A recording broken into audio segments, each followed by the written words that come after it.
Hello everybody, and welcome back once again to yet another addition to my journey through One Piece. Today we're going to be talking about the gigantic, immense, iconic Dressrosa arc. Amazing arc, so much to talk about, and not in sort of directions that I assumed we'd be able to talk about them. The arc does all sorts of things, is very evocative and super dense thematically, but also has some flaws that I think are interesting to talk about, while still being one of the absolute best arcs in the series. And essentially being, in my opinion, it does many things, but it is also, first and foremost to me, a beautiful character study and dissection of maybe the best character in the story so far. So, I'm really excited to talk about this. This one is not going to be divided into parts. We are going to be doing this a little differently. I'm going to be skimming past, summarizing large portions of the earlier section of the arc, because if I didn't, we'd be here for 6 hours, and none of us want that. But no worries, I'm not going to skip out on anything that I don't want to skip out on, and yeah, we're going to be talking about everything here that I want to talk about, and there is a lot, so buckle in. Now, I have started the first couple of chapters of the next arc, which is the Zou arc, which I'm guessing is going to be less dense than this, as tends to be what Oda likes to do. He likes to do huge, gigantic arcs, and somewhat more minor ones in between, usually, or like a different tone in between. So that's what I'm assuming for the Zou arc, but I mention that because if you would like to see my review for the Zou arc, you can do so by getting early access on my Patreon for $5, and you can watch that right after finishing this video. And we're getting kinda close to catching up. Less than 300 chapters to catch up to One Piece, which is kinda crazy. So if you would like to watch me read every single chapter as I make my way towards that point, you can do so by following me on Twitch, where we read and stream every single chapter live. We have great discussions, we have great hype moments and hype reactions, and speaking of which, I had a stream during Dressrosa, which was maybe my favorite ever. My favorite One Piece stream ever. I'll try to include some clips of it. But yeah, anyways, you can do Patreon for early access for the next video, Twitch for my reactions to the chapters, and you can also join the Discord if you want to discuss anything to do with One Piece or my videos, or even Naruto, which I'm also going through as well, and deeply enjoying and making videos about on my second channel. I can include the link of that in the description as well. But before we get deep into Dressrosa, we are going to talk about the AJPiece comments for this video. These were in reference to Fishman Island. So the first comment is from Tuvilo, who says, "I think the aging of the Fishman at the end is a reference to the story that's heavily ingrained into a lot of this arc. Urashima Taro visits Ryugu Palace, gets the Tamatebako, the name of the chest in One Piece too, as a gift, but when he goes back to the surface, many years have passed while he was down there, instead of the 3 that passed for him. Then when he opens the chest, he himself became an old man instantly." Thank you! As you guys know, with the AJPiece comments, I always love when people give me references or inspiration to other stories or folklore or myth or tales or whatever that may have inspired elements or themes or references or whatever in One Piece that Oda may have drawn from. So I love when people are able to do that, and so I really appreciate this. It's cool that was an underlying element that was there throughout the entire arc, and not just a one-off reference. Cool, I really enjoy that. I don't have a ton to say about it, but thank you very much for bringing it to my attention. And also, minor Berserk spoilers, but it reminds me a little bit about the tale of Peacock the Outcast from Berserk, if you've read that. We only have 3 total AJPiece comments this week, not for any reason other than the fact that the ones selected were very long, and it took a lot of time for me to read them, and I actually read them before doing them for this video, just because I wanted to get the full essence of what they were talking about. But they're great ones, and obviously I can't read them entirely for time constraint reasons, but I would definitely encourage you to do so if you're able to, if you want to give the video a pause. The second of 3 is from Madats, and I'm not going to read the entirety of it, but something that I really want to draw attention to is the first paragraph. "King Neptune keeps growing every time I reread Fishman Island. What I love about the politics of One Piece is how it doesn't just idealistically say things will work out, but regularly gives these well-thought-out ideas to answer the very real darkness in its islands. It's optimistic without feeling naive in its handling of these difficult themes, which brings me back to Neptune." When we start the flashback, we have Otohime stopping a robbery, only to apologize for her own fault and the material conditions that led to this. It shows the already present problems in Fishman Island's culture with how they ghettoize the Fishman district to make the kingdom more presentable to the tourists and the forces that have to pass through, and King Neptune feels powerless in helping in Otohime's idealistic endeavors. And then they go on to explain that understanding that a lot of the reason that this happened in the first place, the conflict in Fishman Island happened in the first place, and Hody Jones and everything, after realizing that a lot of this was due to the socioeconomic imbalances in Fishman Island, they realized not that they should just shut away the problem and ignore it and look at this as a one-off, but tackle the core root problem, the root of it, which is that they need to work from the ground up. Government housing, work programs, and the things that Otohime felt powerless about, Neptune is able to realize, understand, and then combat, kind of inheriting her will. So thank you so much for pointing this stuff out. Neptune's a really, really interesting and good character that kind of is a little bit overshadowed in Fishman Island by a few of the characters, Otohime herself, Shirahoshi, Hody Jones, even like Vanderdecken. So he's a little bit overshadowed, I think, but he's very good in his own right, and a lot of his beauty, the beauty of his writing, is found in those little details, those subtexts. How you see his actions and bring it back and understand why he came to think that way with regards to Otohime.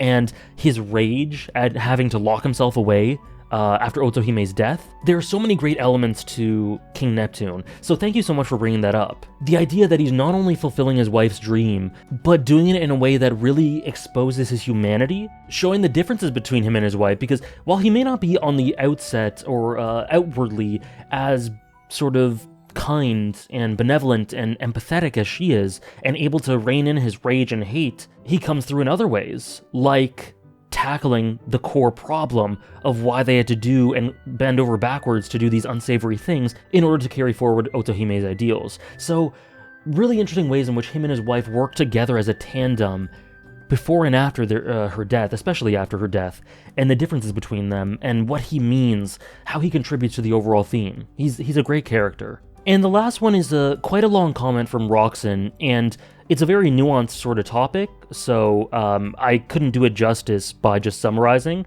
but it ultimately, I want to respond to both it and people in the comments who are talking about what is a very minor thing.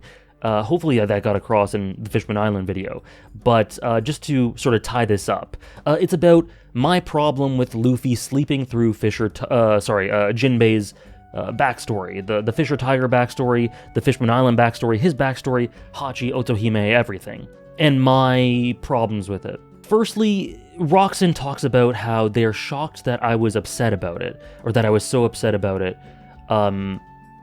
primarily because they've never seen anyone have a problem with it before. Just to clarify, I'm not upset. I'm not upset. It doesn't upset me at all. It's not something that really significantly bothers me. It's just something that I don't like. It's something that I think weakens Luffy as a character just a tiny bit in that moment, and as a result it's just something that I find to be an unlikable trait. And of course, protagonists can be unlikable, and that can be great writing. For example, two of my favorite shonen protagonists of all time, Gon Freaks and Hinata Shoyo from Hunter x Hunter and Haikyuu respectively, have tons of flaws and tons of unlikable aspects to them. And I like that because it makes them nuanced and flawed and human and layered and, in some cases, relatable. So I know that a character being unlikable in instances is not a problem inherently, but it can be a problem contextually. And in this context, Luffy's role, how supportive he is to his crewmates, how supportive he is to other people, I do understand people thinking that it's very in character for him to sleep through the flashback because he's done that before. He's already made his mind up with regards to what he's going to do. He's going to help Fishman Island, he's going to help Jinbei, and all these other issues, they don't really concern him. I understand that. I tried to get that across in the video. That was lost on some people. Maybe that's my fault because I didn't explain it well enough. In that way, it's in character. However, I think the idea that Luffy would completely ignore the trials, tribulations, past stories, the pains and tragedy of someone who he has grown an immense respect for, who has changed his life, has saved his life. Jinbei saved his life. I think the fact that he's going to sleep through this immense story of tragedy and pain and hate and bloodshed that means so much to him and has formed him and made him the person he is, to me that's out of character.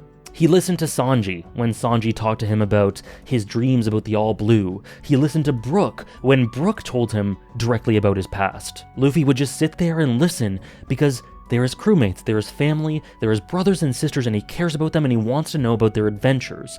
If we're jumping ahead a little bit, he's asked characters what they've done during the time skip, and or like what they do when they're away from him. He's deeply interested in his crewmates and the people close to him and the adventures they had.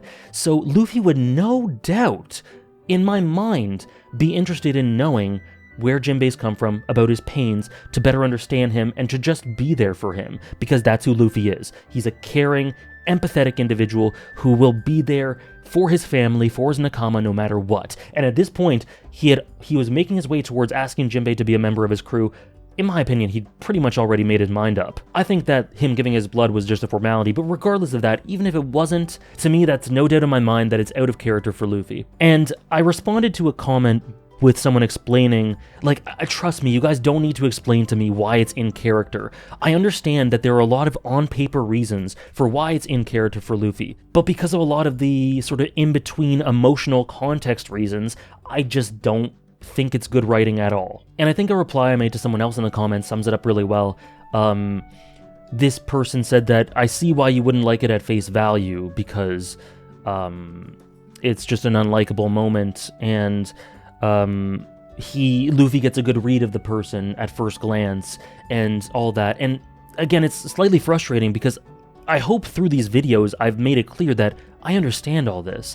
I thought it was fine in the past, but that doesn't mean that it's fine in every situation. Every situation is different. There are individual differences in every scenario. And in this one, I don't think it was good writing to make Luffy do this. And the reason I replied for this was, this person thought that my problem was that he wasn't listening because it was boring.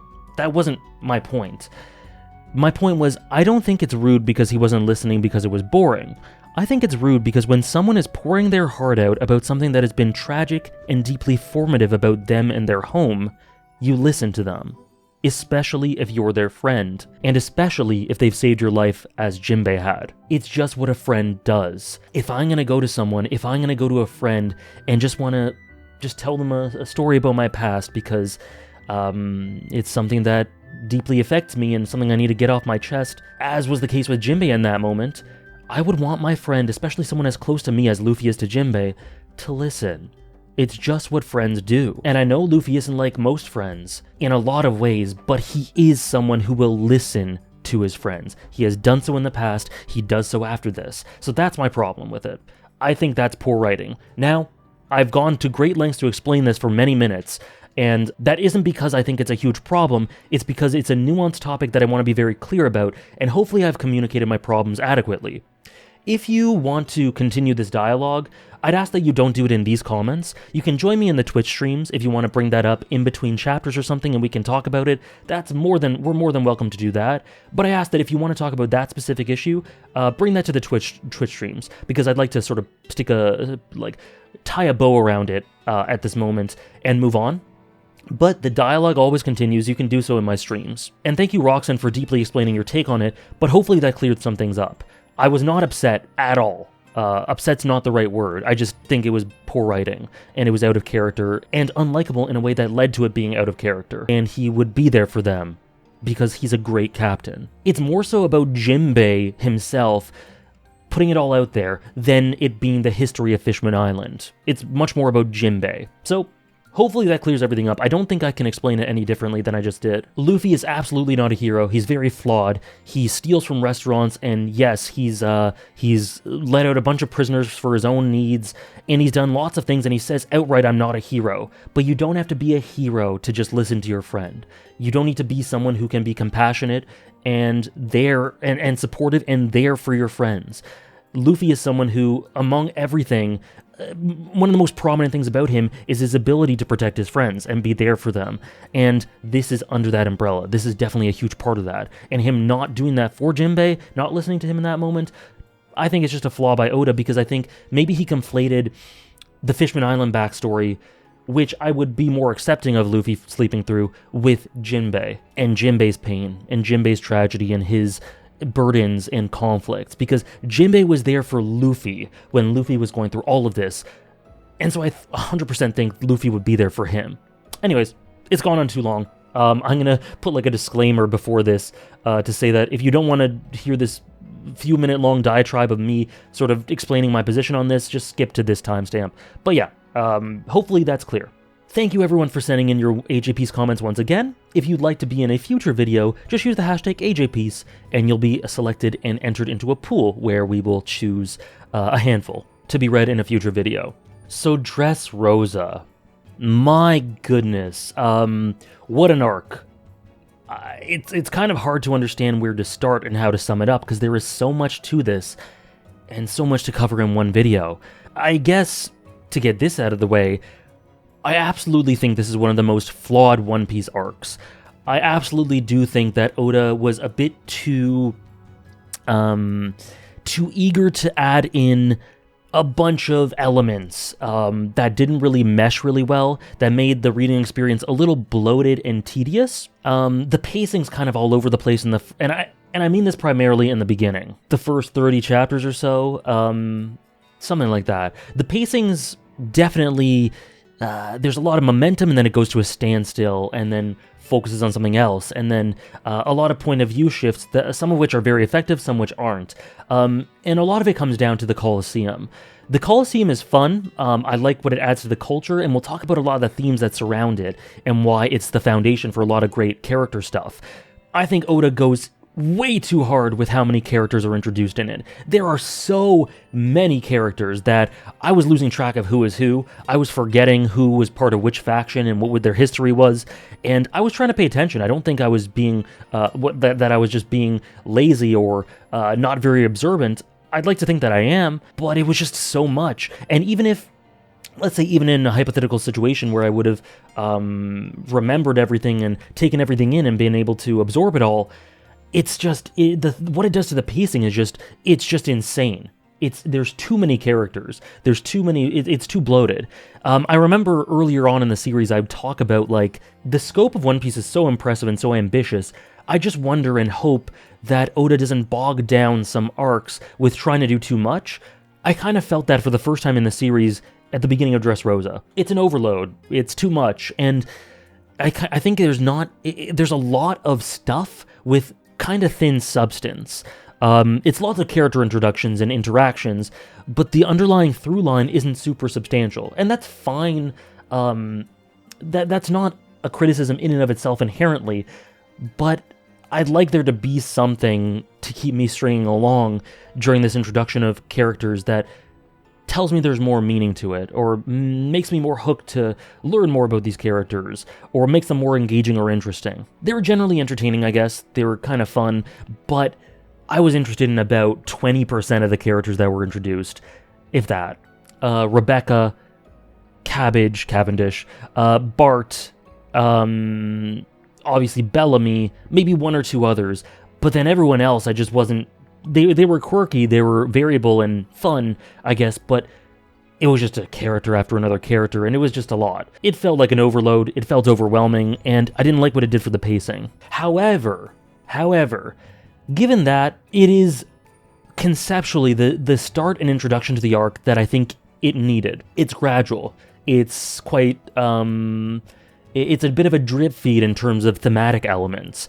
It's so vast in scope. Dressrosa is this grand setting with all these people and these cultures and so many things that we got to customize, that the characters and us need to become accustomed to, that it has to be gradual. It can't be all that at once. And so the slow pace, definitely a fan of it.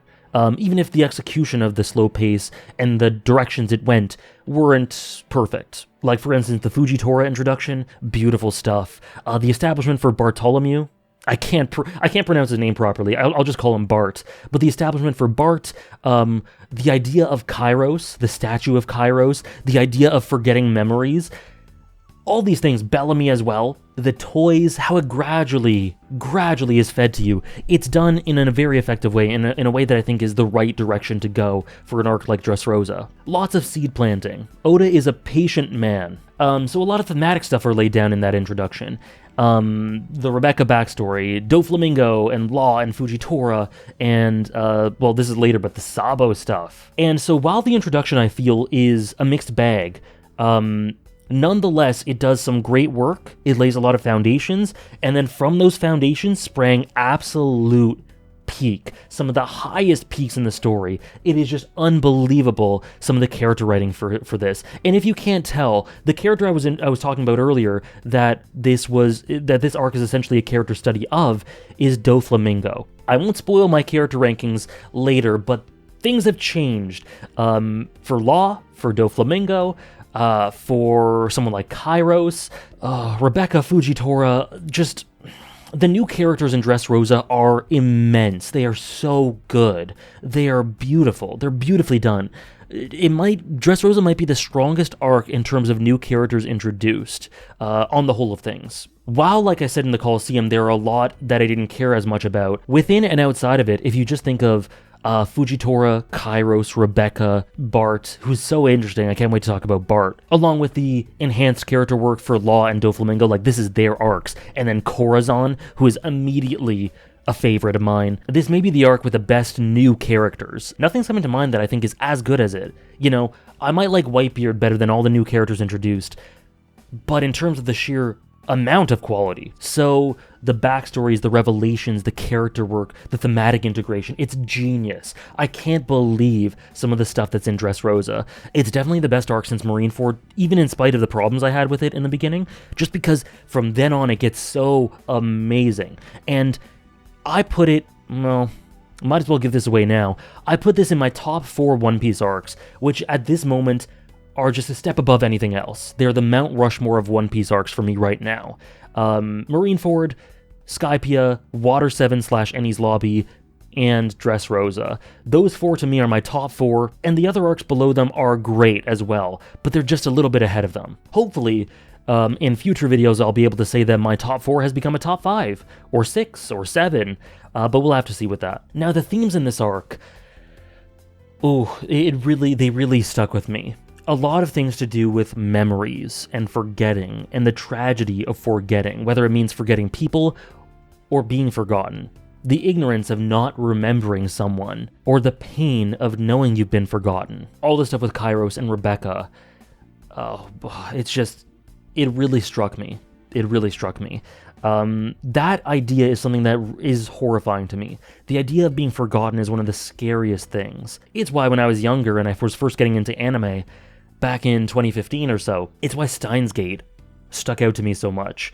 The horror of losing memories or forgetting people or being forgotten or being alone in the world, the only person who can remember things. That's always struck me as a uniquely horrific idea, and Oda goes the distance with it in Dressrosa. There's also the nature of family.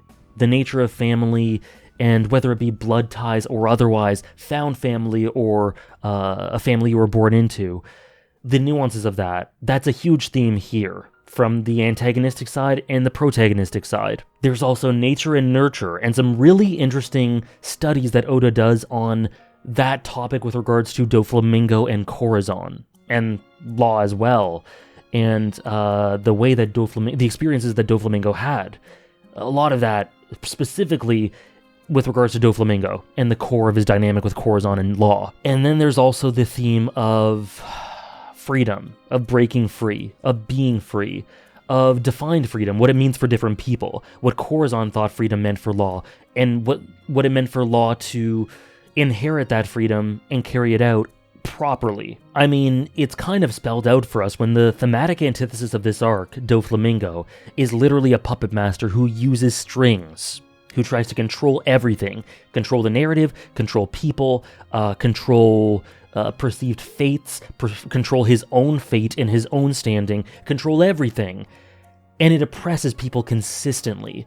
And he uses a cage, a literal cage, it's spelled out for us, as our protagonists who have embodied freedom from the very beginning, try to break out of it and help those who are caged as well. And then there's just heart, the idea of heart. I think this was pointed out to me in chat a little bit, what it means to have a heart and what it means to fight for connections and those you love, and how the absence of a heart in certain instances can make one bereft of true purpose. I don't mean to say that Doflamingo was bereft of true purpose and didn't have a heart at all, but his specific connection to others was kind of missing a certain something, missing a certain perspective and way to think about others. And that was in large part due to what he was born into and what he experienced. But also may have been due to nature as well. We'll get into that, because I specifically, I'll try to talk about this later on, but just to touch on it now, I specifically think that Doflamingo's connections with other people is really interesting and nuanced, because I don't buy for a second that he doesn't care for his subordinates. I don't buy that he didn't care about Monet in Punk Hazard, or Virgo, or his family. I don't buy that he didn't care for Law early on in his own way, or Corazon. Absolutely he did, but at the same time, he still looks at himself as better, higher, in higher standing, even to Corazon, I'd imagine, despite them being on the same sort of plane. The nuance here is not that he doesn't care about those who are part of his family. He cares for them, but he also thinks of them as lesser than him. He thinks of them as tools. He thinks of them as subordinates, as people who are just a fact of life because of what he's learned, is that they're lesser than him. That's what he learned throughout his life. That being born into this world, I am better. It isn't an ego. It isn't pride. It isn't something that he's insecure about because he wants to be better or wants himself to be higher than other people. He does, but that's because that's how he learned the world was. It is so profound. He just born into this world believing that the way the world works is that I am better than people. I am higher. People should serve me. That is the world he was born into. That's what he thought the world was. That's what he thought life was. And so anything that didn't serve that purpose, it didn't connect with him. It fragmented him. It confused him. It didn't compute. And that's why he needs to be back on that perch consistently. He needs to be above other people, because if not, he doesn't know how to conceptualize the world. And because of that, he reminds me a little bit of Hody Jones from Fishman Island.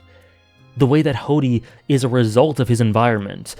Doflamingo's more individualistic, more fleshed out, and I think Doflamingo's quite a bit better than Hody Jones. He's on another level. But I think there's a similarity in the writing style, the environmental storytelling, the way in which they could only have been born because of the experiences that they were born into, the world that they were born into. So there's so much interesting meat here that I can't wait to talk about, and I've honestly kind of talked at great length about it already, so maybe I've saved myself some work down the line. Now, the cover story for this arc is absolute insanity, or the main cover story.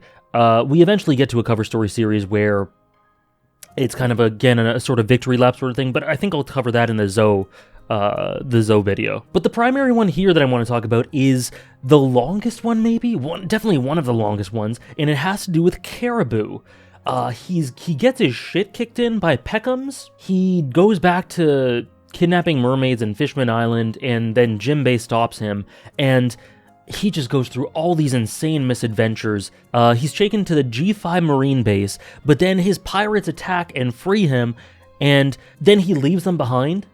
Just goes all for himself. Then he gets kind of shipwrecked, and he ends up on an island, and he's nursed back to health by this old elderly woman, and he's mistaken for a revolutionary named Gabudu. His crew come back again, and he takes, embodies Gabudu and takes his name, and then he leads a revolution. Afterwards, however, he is taken into custody by Drake. So a lot of stuff there, a lot of things there. It was very entertaining cover story, but I imagine that'll come back further down the line. Interesting. Now, like I kind of alluded to, my chronological review of Dressrosa is going to be a little bit different. I am going to have to summarize some parts a bit more than I usually do, but like I said, there's nothing that I won't talk about that I want to talk about, so don't worry about that. So the arc starts with some world-building housekeeping, as Doflamingo's resignation has come through, apparent resignation, and the world government is trying to understand how to deal with this, as well as the alliance between the Heart Pirates and the Straw Hat Pirates, and how to combat this oncoming threat. We also get a glimpse of Kid with his new alliance. Kid's been slowly cooking for ages, so I'd be very down for him to have some stuff to do, maybe in Whole Cake Island, I don't know. Anyways, the Straw Hats, Luffy, talks with Doflamingo and essentially say that they're going to meet up for the negotiation of Caesar's release on Greenbit in Dressrosa. So that's the goal, that's where they're going to go. Now here I want to introduce something that's become a bit of a meme on my channel because I'm big time coping. But, so in chapter 700, Kinemon talks about how he, Momonosuke, and a friend of theirs got shipwrecked. And I'm going to be talking about stuff ahead of this chapter as well, just to get my point across, but essentially, the backstory or the introduction or foundations for Kanjuro are laid here. Momonosuke hides on a ship that carries him to Punk Hazard, and in the meantime, Kanjuro allowed himself to be captured to help Kinemon go back and rescue Momonosuke. But it's really interesting, because Oda builds up Kanjuro in a really sort of ominous way. We don't see his face initially. He's shrouded in shadows in these flashback panels. The way he's talked about seems very... He seems to have a bit of an aura about him, and I was going, whoa. Like, I heard about Kanjuro before, but he really seems to be building up. Like, Oda's cooking something special with this guy. Just the way he's presented.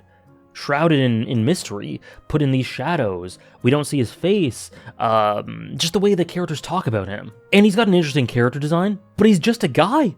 He's a little bit silly, a little bit goofy. He has a fun power to draw things badly. He's got some fun dynamics and interactions, but he's just seems to be a tertiary One Piece character. Not much notable about him. But I won't be fooled. I am on my copium. I don't think that that's all there is with him. I've been saying this for ages, and every time I say it, it seems like the hope is dwindling more and more. But Kanjuro is more than just a guy. That is my feeling, given the way that Oda established him earlier on in the introduction. So that's what I'm saying here. Please don't spoil anything in the comments. If you do without putting a spoiler alert, it will be deleted by a mod. So yeah, don't spoil anything, whether I'm being a clown for thinking this, or whether I'm cooking for thinking of this. But I do think there's more to Kanjuro. I just do. The way he was presented, it just feels to me like there's more to him.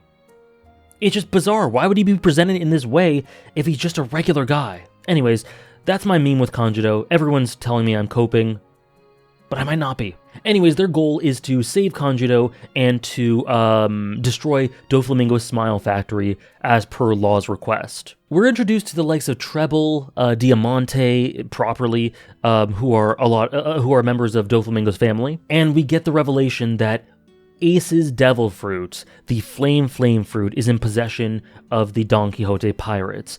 It is what eventually gets to be the main prize at the Colosseum, and it ends up being a great foundation for some inherited will stuff with both Luffy and Sabo. Anyways, I mentioned the two goals on Dressrosa: destroy the Smile Factory and get Kanjuro, but there also is the larger, grander goal of we have to defeat Kaido, one of the emperors. So, great setup, lots of great hooks. And the teams divide up, so we have the people taking Caesar for the deal, which is Law, Usopp, and Robin. Nami, Chopper, and Brook and Momonosuke guard the ship, and Luffy, Zoro, Sanji, Frankie, and Kinemon are going to try to find Kanjuro and destroy the factory. They're put into disguises. It's really fun. These groups are great in terms of both utility and in terms of showing the different dynamics and interactions. Like, we see a different side to Caesar now that he's been defeated and his morality dismissed. Like, I've seen some people say that Caesar was looked at as a potential new Straw Hat. For me, not a chance. He is not the same energy as the Straw Hats. He doesn't have the same soul and spirit and ideals, and just... he's done evil things. He's done evil things, and while I don't think while I don't think that it's impossible to redeem yourself, I just don't think he has any desire to. He just doesn't, he's not a Straw Hat. But nonetheless, his interactions are fun, and now that his threat is diminished, he's pretty humorous. It's also cool to see Frankie a bit more front and center. It's cool to see Law's interactions with a lot of the Straw Hats. He calls Usopp God later in the arc, like, oh my god. But we're introduced to Dressrosa, this grand, beautiful, I think it's modeled after Spain? Either way, the culture, the dancing in the streets, but also the dancing in the streets, the food you see, it is this distinct culture that feels so rich and authentic, and it's so great to immerse ourselves in this new location. But also we see something very interesting, and that is that this town is full of toys. Toys, living toys, who seem to have lives of their own. Fairies, not sure what the deal about that is just yet, and women dancing in the streets, one of whom is quite an important character, all controlled by the Don Quixote family. And it's distinct, it's interesting, it's rich, and so many questions are fed to us, and the answers were very intriguing, but because of how interesting the questions were and how much promise they showed, I had no problem being patient. Luffy's group goes to the town of Acacia to try to gather information, and here is where we meet Fujitora, Isho. This guy, what a character. I'll talk more about him later in the video as we get to more meaty stuff for him, because a lot of the arc was showing glimpses of the brilliance of his character without really fully delving in until some really cool stuff towards the end. But nonetheless, they find this guy, this blind guy being cheated on in these gambling games, and when Luffy calls them out on it, he creates this gigantic, it seems like just this gigantic hole to the depths of the earth that causes all these people to sink into. Luffy asks who he is and he doesn't tell him, but he kind of has this Kansai-esque dialect and this sort of humor to him, and he leaves. And like I said, we get more from him later as we learn that he's part of the government, and lots of really interesting things that I think are similar with both Smoker and Garp and kind of Kobe, but also completely his own character. One of the best character designs in One Piece, by the way. Sorry, I'm just gushing about Fujitora. He is amazing. The depth and heart of his character is revealed later on, and I think there still might be more to come. And yet, the aura we get from him immediately, he just has this presence, this weight. He just feels like every step he takes, that is like hallowed ground. Like, he has been there, done that, seen things, all sorts of things, dark, majestic, beautiful, everything I imagine he's seen. I don't mean to say literally because he's blind, but he just has this aura of a man of legend that I feel is carried with a few characters throughout One Piece. We'll get to it later, but Kaido is one, Whitebeard definitely another, Shanks another, Roger, Rayleigh. That's like a handful of ones I'd like to mention that are like that. He definitely fits into there, but each of them have their unique auras, and so does he. Great establishment for Fujitora. Now, an interesting little tidbit is that Zoro's Shusui sword, which he got from Ryoma, is a treasure of Wano country, and it, along with some other things, are stolen by, apparently, fairies, who inhabit Dressrosa. And what I love about Dressrosa is that these fairies, the toys, all these things, they are not just random. There aren't fairies here for no reason. There's a whole legend, lore, history about them that is rich and embedded and true to the roots of what Dressrosa is, what it's become, even in spite of the sort of bastardization. I'm not sure how deep I'll go into the lore of that, but I love that. I love it. It just enriches the setting so beautifully. Anyways, Kinemon and Zoro chase one of the fairies out, trying to get their stuff back. Frankie and Luffy separate, trying to follow some more leads for their goals, while Zoro, Sanji, and Kinemon go the other direction, and we're introduced to the Colosseum, and we're also introduced to more of the Don Quixote family. In addition to Baby Five and, what's his name, the spinning guy, we have Senor Pink, Dellinger, Lauji, Makvis, and Diamante. Senor Pink is probably the best character there, but I generally like them all, and Treble, who I initially kind of dismissed as not too interesting because of Trish, one of my mods. Trish was really good in articulating why Treble is such an important part of Doflamingo's character and past and the sort of culture that's been brought up here. So I think he's a good character. I didn't before, but thank you, Trish, for that. But yeah, the Doflamingo, the Don Quixote family is introduced here, and we'll talk more about Senor Pink down the line, and we'll talk more about Lao Ji and Don Chin Zhao in a bit, but they're introduced here. And Fujitora's in the audience. And lastly, Luffy learns that the prize for the Colosseum is Ace's fruit. So at this point, when we get into the meat of the Colosseum, we get that overload of characters that I've been talking about. Though, and like I said, I'm going to skim through them, but I don't mean to say that they were completely bereft of good stuff. They weren't. It was just a lot. And in particular, I mentioned a lot of the highlight characters, but also Don Chin Zhao's whole thing with his grudge towards Garp because of him pushing in his pinhead, and then Luffy bringing it out again, and then him dedicating himself to Luffy. That whole thing was hysterical. It was something that cracked me up so much, I couldn't stop laughing about it on stream. It was hilarious, and it brought me great joy, so I'm going to try to splice in a clip or two here to get that across. So just to be clear, I do enjoy this stuff. It just wasn't done perfectly. Just so you know, Chin Zhao, you stay melted in the sandbags. and secret arts, Gum Gum, Thor, non-drill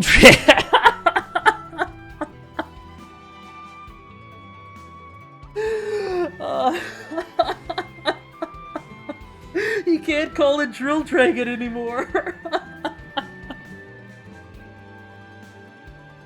He calls it non-Drill Dragon. Oh my... there's quite a bit of a Water 7 feel to Dressrosa, as all these different aspects of the culture are introduced through the Colosseum and just through seeing people on the street. There's Sanji, who meets Viola, who asks him to protect her, and we know all the sort of coded things she's saying here and how they'll apply to the plot later, which is pretty cool looking at it retrospectively. But yeah, Sanji meets Viola here and offers his protection. Luffy joins the Colosseum because he hears that Ace's Devil Fruit will be the prize, which is a deeply emotionally striking element of this that kind of spurs him to do it. And we also learn that after seeing a one-legged toy that's sort of going around everywhere, that toys are a big part of Dressrosa and that they are not allowed to interact with regular humans. They're outlawed, and these laws are made by the Don Quixote family. Very bizarre, very strange, but really good establishment and really good hooks. We get more of the Colosseum. There are a bunch of blocks, blocks A to D, Luffy's in block C. They're going to be battle royales, and the winner of all this stuff will eventually rise to the top and win the Devil Fruit. We get an introduction to Cavendish and his grudge with the supernovas, and we also see the statue of Kairos, the Undefeated, as Luffy looks at it and gets this spiel by Rebecca, who I really, really enjoy as a character, talking about how he was undefeated and disappeared for 20 years. He fought thousands, he never lost, and yet no one knows anything about him. You immediately connect that with the idea of the toys, and it seems pretty clear what's going on there. Nobody remembers this guy for 20 years. Looking back on it now, knowing what happened to the toys, Oda was putting this stuff in plain view without us knowing all the details, which was really cool. But it's really interesting because it brings about the idea that reminds me a little bit about the concept of Halos from Attack on Titan, of this champion who would fight for a certain ideal that would seem to be hollow. What is he representing? What did he fight for? No one remembers, so what even does he stand for? That's what Kairos seems to remember, and it reminds me of the statue of Halos from Attack on Titan. Little did we know that this would end up being the anti-Halos, which we'll talk about later on, but it was really cool to kind of think about that and sort of compare it to Attack on Titan. We also see that Jesus Burgess of the Blackbeard Pirates has entered the Colosseum and will be playing a part in it. Through all this, we get the reveal that Fujitora is Admiral Fujitora, the famous, revered legend that he is. And it's another little crumb that I was kind of alluding to earlier, as he kind of watches what's going on. But the fights ensue. We get an introduction to Bartholomew. I'm just going to keep saying Bart. He's very provocative. I think he pisses in front of the crowd. He's making fun of them. I love that. I love that aspect of him. I really enjoy that part.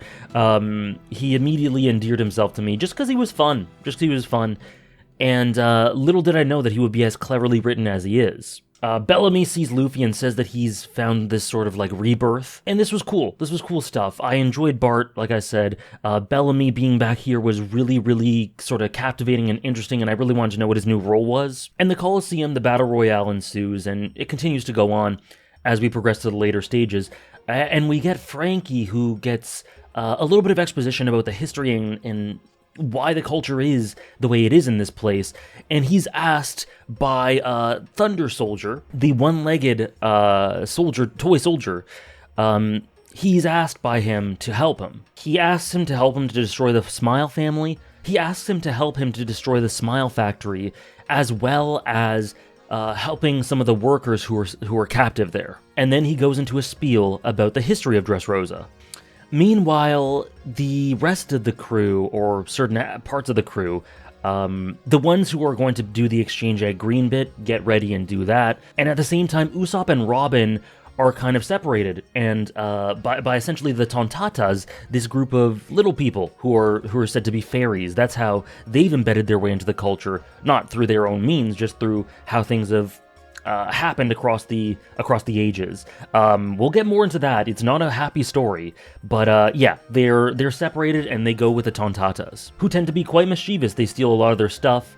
Yeah, they're pretty fun. Zoro also has this sort of side plot, this thread where he gets his sword stolen by someone named Wicca, which then ultimately integrates him back in with the rest of the crew and with the story of Dressrosa. Not super substantial or super noteworthy, but worth mentioning, I think. As Frankie's trying to help out the Thunder Soldier, he runs by carrying the Thunder Soldier, the Colosseum, and Rebecca sees him and cries and says that she promises she will win this and make him proud for him, etc. She says that she wants to be together with him and that winning this will help with regards to that goal. And Frankie's curious about what that even means, but man, with all the emotional context of what that means for them, for Rebecca, for Kairos, for their family, their whole dynamic, and what she doesn't know at this moment, holy, that hits so hard. And Frankie's curious, and Kairos, I keep calling him Thunder Soldier, I'll keep calling him Thunder Soldier for now, I guess, just says that even toys have something to protect. And Law is ready to do the exchange on Greenbit with Caesar, and he gets a call from Sanji saying that it turns out that Doflamingo was lying, it was a bluff, and that he doesn't intend to give up his position, and that he should back out of the deal as a result. And Law realizes all too late that he's been ambushed, as Doflamingo and Fujitora, both of them together, are about to confront him. Now then we get this really interesting chapter for Sanji, as we see that Viola, clear as day for us, but not for him, that she was going to use him, that she didn't really care about him, or so it seems. It's a really interesting sort of way to put it, but essentially, she works for the Don Quixote family. She used Sanji to get information from him, and essentially seems like borderline tortured him. He's beat up, he's all bloodied, and she uses her devil fruit power to look into his mind to see the details of what was going on. There's a little bit of a gag where she kind of recoils because he's really pervy, like the things she's seeing in his mind are really pervy. That's a bit of a tonal, not a huge fan of the tone of that. It's very whiplashy and not a great way. But after that, Sanji says that he never doubted her. He saw deep within that she genuinely was crying out for help. And I was wondering here, does he have, like, is he just delusional? Or does he have a point? Does he really understand her? It turns out that really she's doing this stuff for the Don Quixote family, but she has something deeper within her that she wants to do. She's doing this because she has to, and she's kind of treading water waiting for a better solution, not because she wants to. And Sanji sees through all of that. It's really good for Sanji and his understanding. It's good for Viola, and she says, no, you know what, the Don Quixote family, them, the world government, they've got this town trapped, they've got this grand plan, and they're not good people. And this kind of lends some more crumbs to the eventual Sanji backstory I really feel we're gonna get one day. Meanwhile, Law, being confronted by Doflamingo, realizes that his influence is much more than he assumed. To pull off this entire falsity, this bluff of him giving up his position and convincing the whole world of that, it would need collaboration from the genuine world nobles. And Law thinks back to what Virgo told him about his influence, like his past. You just don't know who he is, what he can do, what he's capable of, how far his reach is. And Virgo turns out to be right in this moment, and Doflamingo says as much. Meanwhile, Fujitora tries to solve this in a sort of different way. He asks Law, like, if the Straw Hats are with you, this can all be solved right now. You can return to your position as warlord, the Straw Hats can be pardoned, and he offers that. He offers essentially a maintenance of the status quo without violence, which we know is one of his grand motives here. But Law isn't down with that. He says, no, we want to move the needle. This was an alliance just to buy time. And Fujitora is disappointed, which causes him to initiate combat. Usopp and Robin continue to do their little thing with the Tontatas. Sanji and Kinemon, essentially they have to break off, and Kinemon asks him to help with Kanjido's rescue. And I only briefly mentioned Robin and Usopp, but what's really funny about this is that we see here another connection to Skypiea, that the dwarves are worshippers of Noland, just as I am. But they believe that Usopp and Robin and all the people that they see here are descendants of Noland. So they're treated as heroes and they're hero worshipped. And then Usopp is eating it all up until it's said that, okay, we're gonna go to war with the Don Quixote family. Meanwhile, the rest of the Straw Hats, Nami, Chopper, Brook, and Momonosuke are in combat with Giola of the Treble Army, back at the Sunny. Meanwhile, Ricky, who we know as Riku, is injured due to his fights in the Colosseum. And Rebecca wants to treat him, and he kind of refuses it and says, no, it's fine, I can go on my own. And he gets a quick flashback, just a tiny panel of what looks like a young girl about to be hugged by her father. And he says, or he thinks, Rebecca, forgive me. Clearly thinking back to what happened in the huge Doflamingo flashback, the first of Doflamingo flashback, of what actually happened to Riku, what happened to Dressrosa, what happened to Kairos, and Rebecca and her mother and father. A lot of these I'm realizing now in reading back on these and looking back on my notes and looking at the panels, I'm realizing there is so much substance retrospectively in a lot of these things. We see there are plants throughout the Colosseum with people of the Don Quixote family who are trying to assassinate Luffy. Bellamy's, of course, working for Doflamingo. We see some inner conflict, inner turmoil. We see that if he is to succeed here, he will become a full officer. His dream to essentially be looked at as an authority in the Don Quixote army, to have the full respect of Doflamingo, because that's where he's kind of put all his eggs in that basket. And yet we see through a lot of the facial expressions, which are really well drawn by Oda, that is his heart completely in it? It really doesn't seem so, but he seems committed regardless. And we get much more from Bellamy later, and this is some really cool sort of foundations being laid for his later character work. Now, these chapters are kind of where I lost my shit laughing at the Don Chinjiao backstory. It was really funny. But yeah, it continues. Luffy progresses, he fights Don Chinjiao, he wins, he gets to the later stages, and then we get a bit of a flashback, or a bit of an exposition dump for Dressrosa. This is from Cairo/Thunder Soldier explaining this. And he says that 10 years ago, Doflamingo came into prominence, and he made this rule that humans and toys would have to be separated. And here's one of the big twists that gets revealed. It's because every single toy on this island was once a human that lived a life and had a family and had friends and relationships and a history with Dressrosa, and yet the minute they were turned into toys by one of Doflamingo's subordinates, they were lost to the world. All memories of them were completely left blank. People forgot who they were. They filled in the gaps with whatever made sense to fill in those gaps, but clearly with something missing, and yet they knew no better. And these people were erased from existence. They were erased from the memories of everyone who knew them, of all of Dressrosa, and yet they remembered. And that is the horror of that idea, of being forgotten, of remembering things that only you can remember, of being forgotten in general, but of other people forgetting you, of you remembering interactions that you know happened, but that only you can remember, that the people involved with them can't. A lover, family, a mother, father, daughter, best friends. You remember all these things, and yet no one else does. None of them do, because you've been erased from existence. And that idea is just so horrible. Horrifying. At some point, enough isolation, luckily for these toys, they had others among them, and they realized they understood the horrific nature of what happened, which is obviously caused a lot of pain, but it also helped them to ground themselves in reality. However, imagine if they were isolated, and time went on, and they had no way of grounding themselves in reality. They might have questioned their memories. They might have questioned if they fabricated their memories and if they ever existed at all. If the figments of their imagination that they perceive were just something they made up due to their loneliness.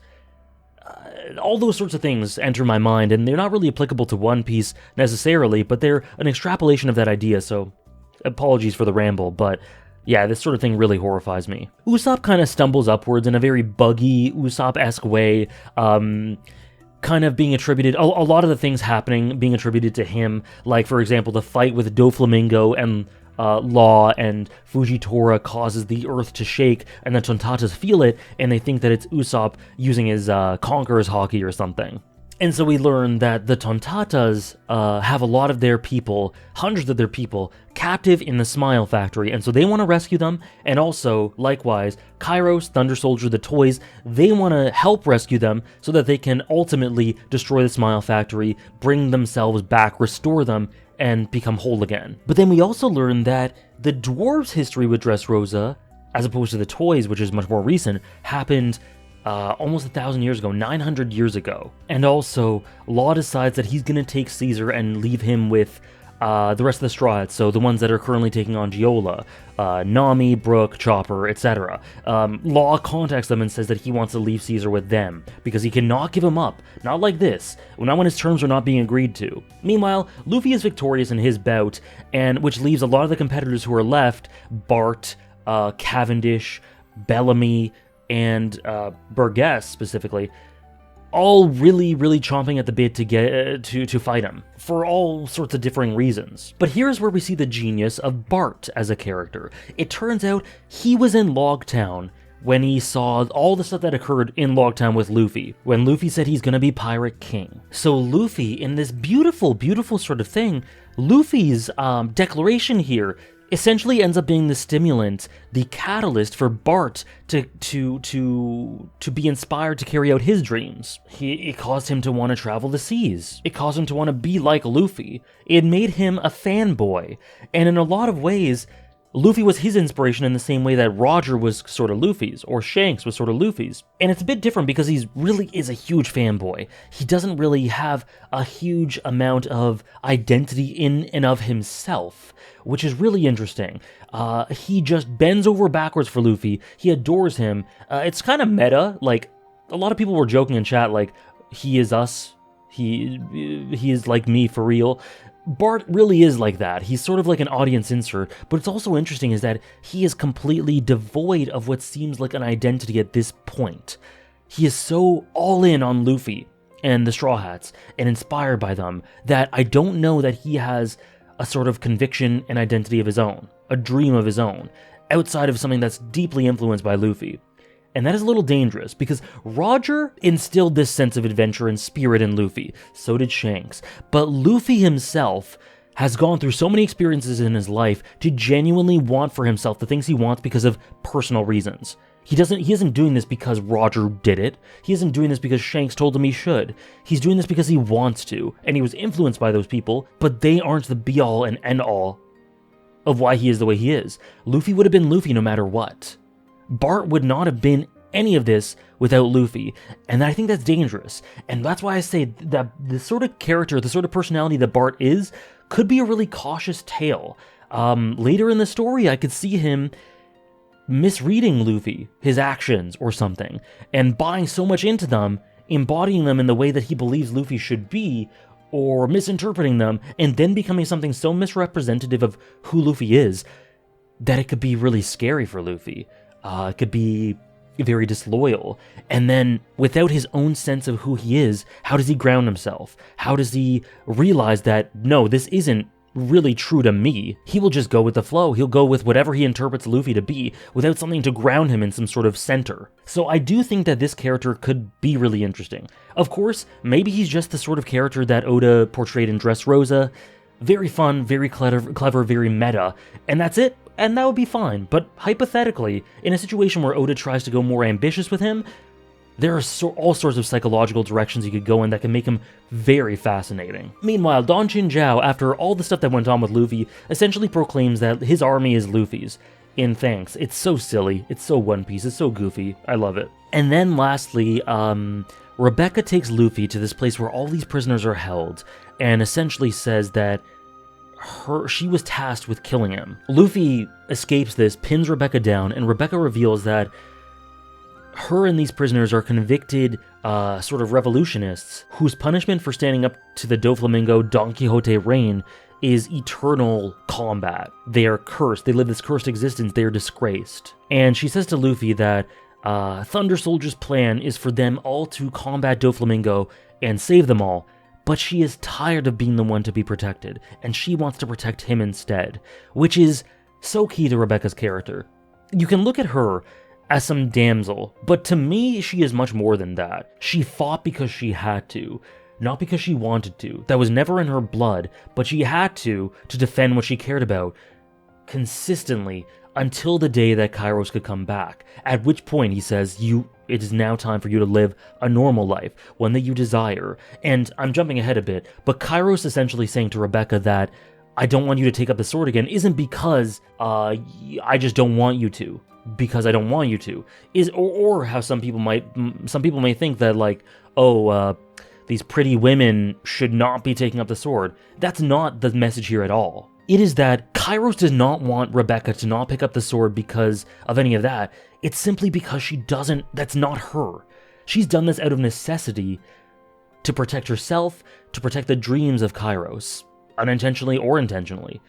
But she never wanted to. And so Kairos is fighting to defend that for her to live the life she really wanted to live, to do something not out of survival, but out because she really wants to. So I'm totally fine with her having fought this much and ultimately being protected by Kairos at the end, because she did so much protecting herself. She did so much fighting herself. And Kairos at the end saying, I will not let her wield a sword, is so in keeping with the type of person she is, understanding who she is, and that isn't her. And speaking of this, we go into this sort of one-chapter backstory, really efficient, really well done. And as we get the confirmation of Kairos and Rebecca's relationship. And Rebecca tells Luffy about this, and notably, Luffy listens. He listens to the whole thing. And we hear from her perspective of this toy soldier who protected her after her mother died. He raised her, he taught her how to fight, he was essentially her father, this toy soldier. But at night he had to stand guard outside her place, her house, because they couldn't be together. They couldn't be in the same abode. And beautifully, the idea of flowers, sunflowers, with her mother, she used to sell flowers when she was a little girl. So that is a beautiful sort of integration of memories and sentiment. That field is representative of her relationship with her mother, and I think memories and sentiment in general, which are key to Dressrosa. Ultimately, her mother lost her life trying to get food for Rebecca, and Thunder Soldier couldn't protect her. But ultimately, she dies smiling because she lived for her daughter, and she has faith that her daughter will be protected and will live a good life. And it's said that at this point, this is when Doflamingo became king and made the previous king the most hated man in the country. Knowing that was Kairos, knowing how this integrated, and her perspective and how it's warped by the memories that she doesn't have, is really, really interesting. And Rebecca really is this woman of hope. And that's the flashback, and she enters the ring again to a torrent of booze because of who she is, because of her punishment, because she's condemned and disgraced. And Luffy is so upset by this. And Luffy's thinking, it doesn't matter what your grandpa did. That grandfather being Riku, the previous king who was disgraced. What matters is who you are. Even in a situation where the grandpa did all these horrible things, what matters is what you are. Which, obviously, the first thing isn't the case. But nonetheless, it's really interesting that Luffy says this because it integrates directly with his ideas of Garp. There are a lot of things that Garp has done in the past that he wouldn't do himself, but Luffy knows that Garp is his own man, and he is his own man, and he would despise being defined by Garp, kind of like Don Chinjiao did earlier on. Like, that exchange with Luffy was humorous, but it's very substantial and rich, and full of emotion, and that's a big reason as to why, and he applies that personal context to Rebecca. So empathetic. What's a beautiful little touch is Cavendish yells at the crowd to stop their boos towards Rebecca. Very sweet, very chivalrous, but nonetheless they're enemies in the ring, of course. Meanwhile, the Tontatas, the Thunder Soldier, Leo, they all are in their secret base ready to start this revolution. The Straw Hats begin to fight back in their respective positions, and most notably for me, Doflamingo offers more revelations where he says that 19 of the 20 kings who united to form the world government moved to live in Marijoa with their families, leaving their own old countries to elect new royalty. This is from the wiki. And then he reveals to Law that the royal family that ruled Dressrosa before the Riku family was none other than the Don Quixote family. So that is how deep his roots are, which informs you about a lot of why he looks at the world the way he does, the need to puppeteer and control, all the stuff we kind of talked about before and we'll talk about again. But that's a cool little hint towards that. And Doflamingo says to Law, as he tries to escape to continue to enact his plan, as the Straw Hats, Zoro tries to get to Luffy with Kinemon, Sanji tries to reach Sunny and the rest of the crew with Violet's help. All this is happening, and then Doflamingo says to Law. Law asks him, so you were a celestial dragon? And Doflamingo says, yes, I was, but not anymore. What is blood, Law? What is fate? Few human beings have a past as checkered as mine. Which, one, alludes to the sort of backstory and the past of Doflamingo that I've been curious about for ages, but two, also alludes to this nebulous nature of what it means. Like, what does blood mean in the grand scheme of things? Him being a world noble should mean that he is on top of the world, but does that blood that runs in his veins, what does it really mean? Did that end up being the case? And we know it didn't. He is so concerned with this idea of what blood means and how it coalesces with fate. These things that would seem to be set in stone for someone like Doflamingo, who was born at the top of the world. It would seem that his blood would mean that his fate would mean that he is on top of the world forever. That is what he learned his life was. But that was completely reversed in front of him, as he experienced torture and pain and blood because of who he was, by those who he deemed to be underneath him. So that completely broke and fragmented his idea of what his blood meant, of what fate meant, and he couldn't abide by it. It completely destroyed his concept of what reality was, and makes him think that even in spite of the fact that he continuously strives towards what he believes is his birthright, what he believes he is, which is on top of everything, in control of everything, puppeteering everything, and commenting upon it in such a gesture-like way because of the huge amounts of knowledge and wisdom he's gained throughout his experiences. That's something he consistently strives for, but yet, because of his experiences, he does it out of a sort of perseverance and determination, not because the world is handing it to him, and he was born to believe that the world would hand it to him, which has completely skewed his ideas of what blood means, what fate means, and he tells them here, what even is it? Doflamingo is such an interesting psychological case, such an interesting character study. Oh my, he's unbelievable. And in the midst of this, Doflamingo, trying to stop Law from getting to the ship, getting Caesar to the ship, moves towards it, but Sanji, who is going that same direction at the same time, stops him in such an epic spread between Sanji and Doflamingo. Crazy early in the arc for some stuff like this, but Dressrosa, the hits keep coming. Sanji battles him, he's defeated, as we probably would expect, but Law's able to head him off. Sanji goes on the Sunny, and Law tells them, go to Zou. Go to Zou with Caesar and Momonosuke, and take Caesar there, and make sure everything's fine. Fujitora tries to stop them, Law stops him, and he essentially proclaims his alliance with the Straw Hats is over. Lies. And then here, Law proclaims that after the Smile Factory is done for, after Smile's gone, and there's this huge black hole in the market, in the economy, in society, Kaido will finish the job for him, even if he doesn't defeat Doflamingo. And he also says that he would love to see the chaos that ensues after his death, but before that, settling their score from 13 years ago comes first. And at this point, I was just frothing at the mouth for a backstory to understand what exactly happened between Law and Doflamingo. So the other Straw Hats head towards Zou. Law and Doflamingo continue their fight. Momonosuke gives some details about being captured by Doflamingo while talking about Kanjuro and hoping that he's okay.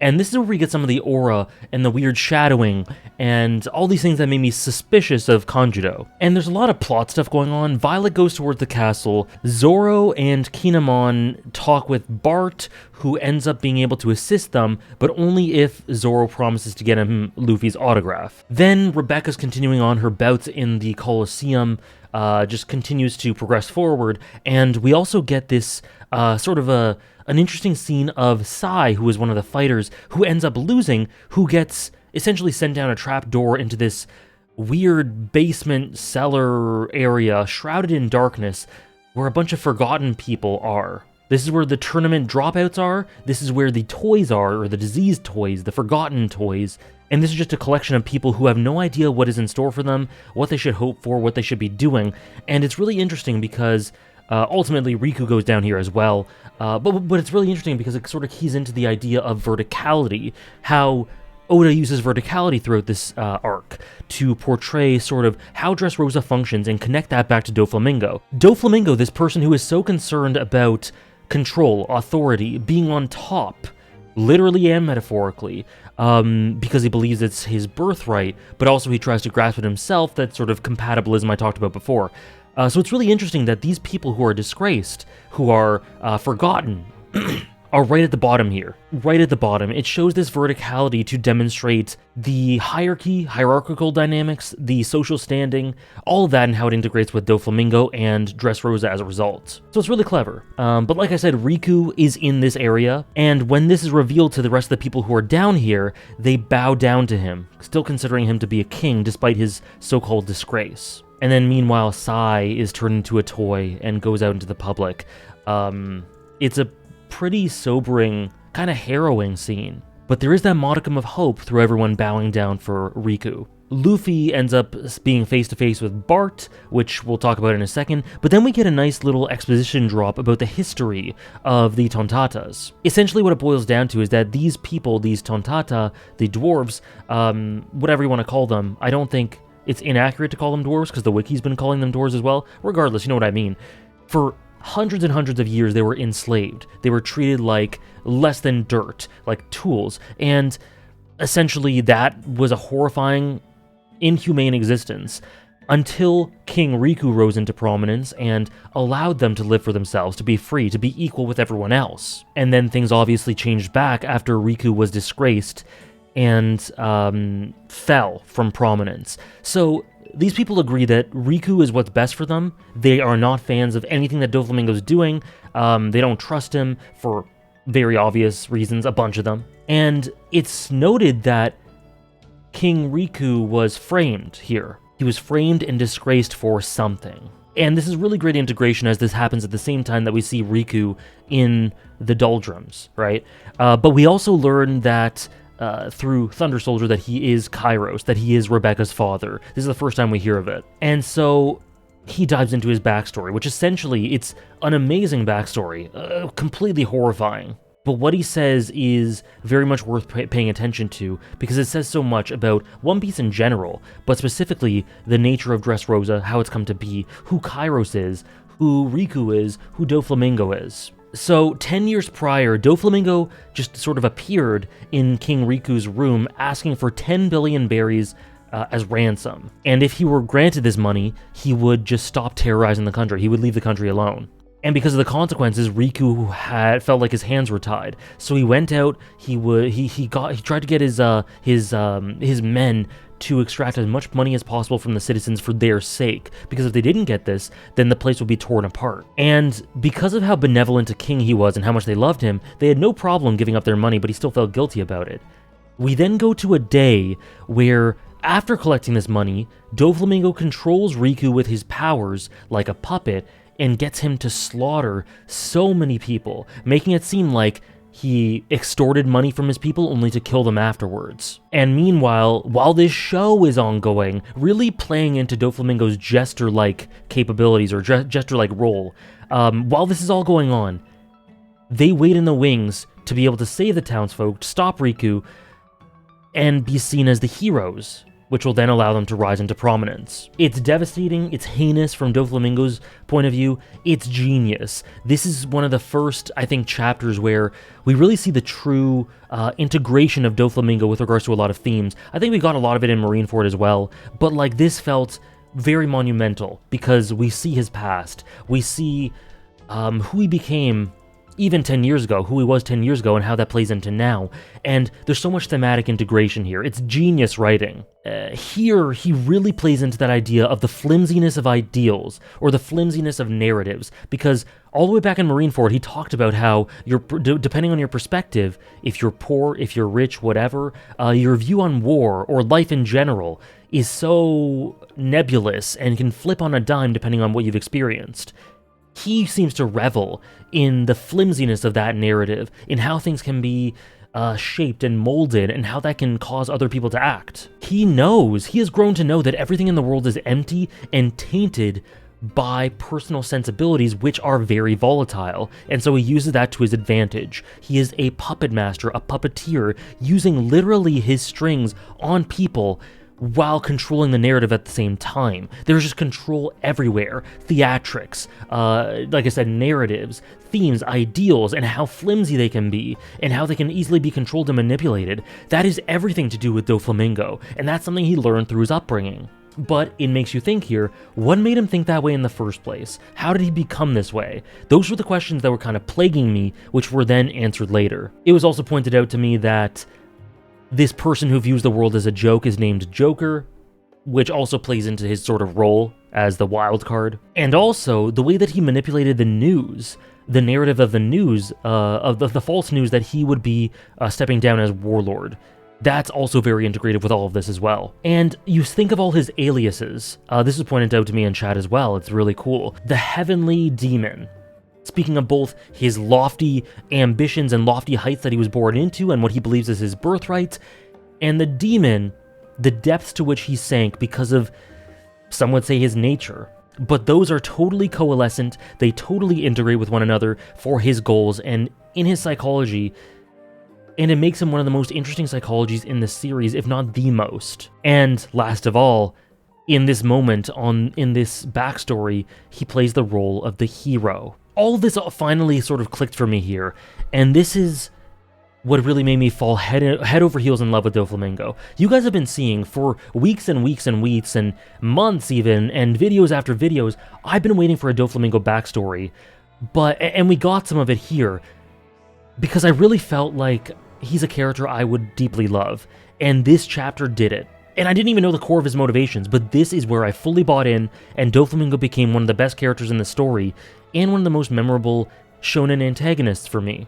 But yeah, the backstory continues to play out. Riku begs for death, but he isn't allowed that mercy. It's also said here that Monet was pretty instrumental in doing all of this, or helping Doflamingo to do all this, being a sort of spy or secret agent. But then Kairos explains that the toys of Dressrosa are people who, like we were talking about earlier, remember who they are and rose up to combat Doflamingo. So to keep them quiet, he did all this. Memories gone, shoved away, disgraced, not allowed to interact with humans. He had his eyes on everything, Doflamingo did. And it stated something that gives me chills, that their drive for revolution is still within them. Also, it was here where one of my mods, Rainder, was cooking big time, where it was brought up the nature, the Hero Look chapter, the Hero Look line.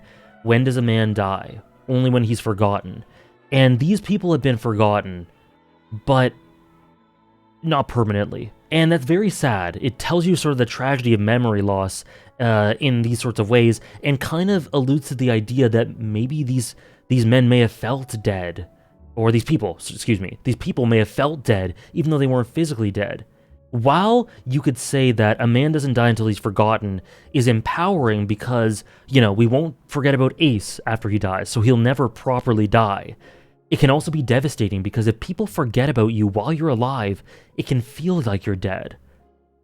Really interesting dynamic there, very sad. We cut back to Law and Doflamingo fighting, and we get some lore about the D initial. He says that whenever someone with the D has risen up or become prominent, storms have followed, and they have consistently tried to defy those who are on top of everything. These people who are quote-unquote heavenly. They fight back against the gods, is essentially what he's saying. And that tracks. Luffy, Roger, Ace, and I'm skipping ahead just a little bit, but it's also revealed in this area that Law has a D. Trafalgar D Law. Which, knowing what he says here, that they defy gods, there's a storm everywhere they go, it makes sense, it fits perfectly for Law. But it's so enticing, it's so exciting, and I can't wait to see other Ds throughout the series and what that might mean, because now we have a bit of substance, a bit of what their role could be, a bit of their role in the story, the narratives that sprout from what they do, how they tackle the world. It's really interesting. Meanwhile, Doflamingo learns that Violet has betrayed them. The Straw Hats sort of congregate and have a little bit of a meeting over the Den Mushi, where they agree on their respective directions to go. No huge change there, just sort of reinforcing it in collaboration and communication, which I really appreciated. And then we see that Doflamingo seems to have killed Law, it seems, because he shoots him a bunch of times point blank. But you know how it goes. If you don't see a corpse, if you don't see a body, if there isn't a hole through their chest, they're not dead, even if they got shot 3 times. So I wasn't convinced that Law was dead at all here. It just wouldn't feel right. There was so much left yet to do. But nonetheless, I think it speaks a lot about Doflamingo, and it raised the stakes, it raised the tension, and for the characters in-universe, it was pretty essential. But Doflamingo tries to spin the narrative again. He shoots Law, he tells the citizens that it's him who tried to spin the news in the way it was spun. And Luffy comes by, and he's horrified. He cannot believe what he's seeing. And Doflamingo says that Law used to be his, and that it's his responsibility to educate him. Luffy and Kinemon and everyone who's there are essentially pinned back. And the Straw Hats learn after this that Doflamingo has an admiral on his side. Fujitora, of course. And him and Doflamingo take Law and bring him back to their base of operations. Zoro gives some words of encouragement to Luffy to continue on, and as Sanji is heading back, Sanji and his part of the crew are heading back to Dressrosa, they are cut off by Big Mom's ship, which was absolutely shocking to me. Oda's done a lot of things that have kind of shocked me because they kind of go away from what you would expect in a lot of the arcs. Not to say that this is the case all the time, because, for example, we saw in Long Ring Long Land, Aokiji just came out of nowhere, and it felt like part of another arc was encroaching upon Long Ring Long Land. Same thing here, same thing in Punk Hazard actually, with Doflamingo actually joining the fray right at the end. The same thing here. Big Mom showing up like this was so unexpected, it took me aback so much, and it just felt surreal. It felt surreal that Big Mom was encroaching in this way right now, or Big Mom's subordinates rather. But that's another little seed laid for future arcs. Also, Big Mom's ship is unbelievable. It is disgusting. It is like odiously sweet. It is the colors, the way it looks, it just feels sickeningly sweet. For anyone who's watched or read Harry Potter, Big Mom's ship is the Dolores Umbridge of ships. But they've come to take Caesar, among other things, actually. But because of this, they cannot go back to Dressrosa. It would just bring danger upon the rest of their friends, so they have to flee, they have to go. They go towards Zoe. And Luffy also finds himself determined to get Law back. But this is crazy because the crew splits, and if I remember correctly, like the crew split kind of during Punk Hazard, kind of at points during Fishman Island, but it was never a case where they were going to a completely different island. This is completely new, and it's really exciting, and it makes sense because the more and more the story builds, the more moving parts it gets, the more rich the islands and the more crewmates we get, because we're going to get Jinbei eventually, maybe more, who even knows. But the more that happens, the more it runs a risk of becoming bloated. And so I think it's a good choice, even though obviously you miss Nami, you miss Chopper, you miss Sanji, you miss Brook. Even though you miss them, I think it's the right choice to split the crew in half and focus purely on certain ones. But yeah, I did not expect Big Mom here at all. Meanwhile, through a series of circumstances, Bellamy, who is pretty badly beat up, is left with Bart. Meanwhile, it's revealed that Doflamingo has a devil fruit user in his employ who is causing people to be turned into toys and being forgotten. Sugar is her name. And defeating her would undo all of this, which is obviously their goal. Meanwhile, Luffy runs into Bart and Bellamy, and wow. Luffy tells Bart that he has to leave because his crew are in danger. He'd like to get the fruit, but he can't because he has to protect them. And he asks Bart, win it and get the fruit for me. And Bart, being who he is very down to do that, but he suddenly a voice comes out of nowhere that says, no, you can't have it. And we can't see the face of this voice, we can't see who it is, but this stranger sort of approaches Luffy, and Luffy immediately tears up and is so shocked. And, it had been leading up to this. It had been leading up to this a lot, and with the little bits from post-war arc that we see that someone had been fished out of the water for Dragon's crew, which I noted at the time that it seems like Sabo survived, but also due to the cover story where we see sake cups by the grave and fresh flowers of Ace, by the grave of Ace, knowing that Luffy hasn't been able to do that at all. There's only one person that could have been. And he meets Luffy in Dressrosa. Again, pure insanity. Forget Big Mom's crew interrupting all of this.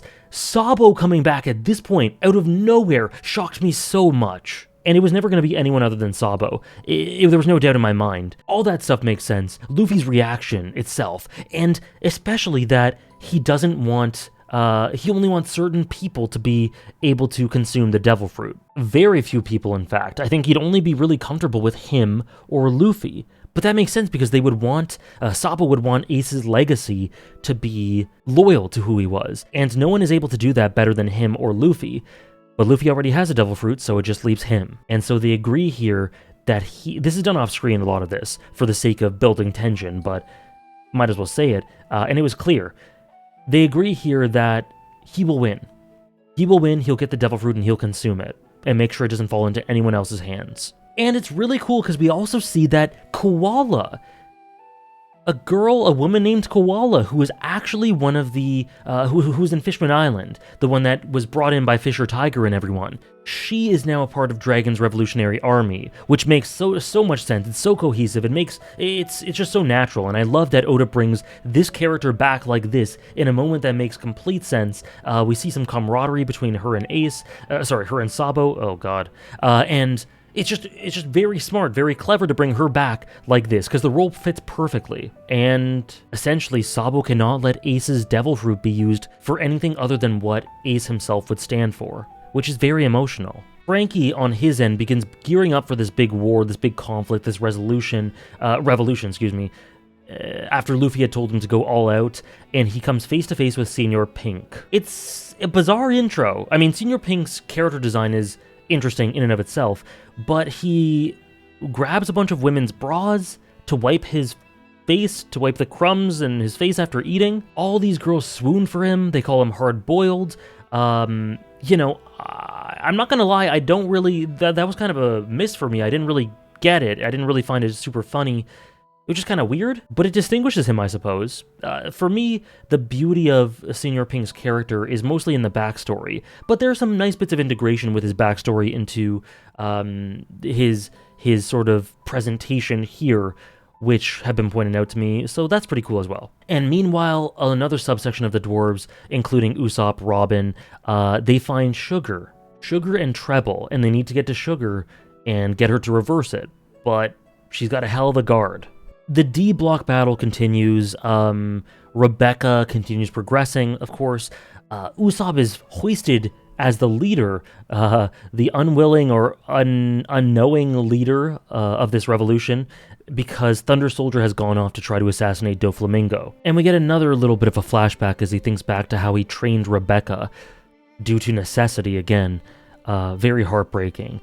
And we cut back to Block D's battle, and everyone seems to be unconscious until one person stirs, and that person ends up being Rebecca. And the reason for this is really interesting, as we see that Cavendish actually has some sort of alternate personality, a dissociative identity in a sort of way, kind of Jekyll and Hyde, and he defeated everyone, but just missed Rebecca before he had to be passed out, which is sort of the side effect of using this quote-unquote power. And this alter ego is called Hakuba, who is apparently this very dangerous person who has been running away from the Marines for years. Doflamingo has Riku captive. Luffy runs into Viola, who ends up telling him or helping him get towards the palace. And Robin and Usopp and the Tontatas all continue their assault. And back with the Colosseum, sorry, there's quite a bit of jumping around in these chapters. Back in the Colosseum, Rebecca talks to Sabo and realizes that he isn't the Lucy she knows. But Sabo says, this place, there are a lot of people who dress up what they do. It's all about putting on appearances here, which reminds him of his home, or where he came from. Home isn't the best word for that, because it really isn't. He's never really had a proper home. Maybe he does now, but it's really interesting because this reminds him of where he grew up. The aristocracy, putting on tons of posturing, right? We then see that Fujitora, talking to Doflamingo, says that one of his motives is to completely get rid of the system, the warlord system, which is really interesting. We've kind of alluded to this already, but he has ideas of pulling up the current military culture, the Marine culture, pulling it all up from the roots. He doesn't think it works. He isn't a fan of it. He thinks it leads to a lot of pain, but he stands for what he stands for, which is the ideals that it is supposed to champion, and he carries out those ideals as he believes he should, is trying to change things from within. So he tells Doflamingo this, I am done with the warlords, we should get rid of this. Doflamingo considers that a threat, but then we talk about what I talked about earlier, which is that his main problem here is the collateral damage that a wide-scale conflict could cause. So he wants to help Doflamingo here, but that doesn't mean he's allied with Doflamingo, that his loyalty is to Doflamingo. No, he's not a fan of Doflamingo either, and he will deal with him after, but the immediate concern is the safety of the citizens. Fujitora is so great. And then we have the final battle at the Colosseum for the prize. Sabo steps out, fist in the air, and thinks, "Are you watching over me, Ace?" There is no better person to carry out his legacy. Aside from maybe Luffy, I guess, if you want to go that direction. And Rebecca's here, Diamante's here, Sabo's here, the fights continue. Luffy, in a very humorous way, sort of, instead of being covert and sneaky, kind of just bashes the doors into Doflamingo's place, and Doflamingo, seeing that apparently Lucy is fighting in the Colosseum, realizes that he's been duped by Luffy. And this makes him very angry. He gets a little bit rattled here, which is really cool. The bits where we can see Doflamingo, the mask, or rather, not the mask, but the bravado, the comfortability, the confidence, because that is not a mask, that's actually a part of him. But the minute we see that crack a little bit, there is immense desperation, a need, a yearning, this frantic desire to get back to the top. And when things prevent him from doing that, he loses all sense of everything. We then have Pika confront the Straw Hats, Pika with that beautifully, beautifully high voice. I tried imitating it during the streams.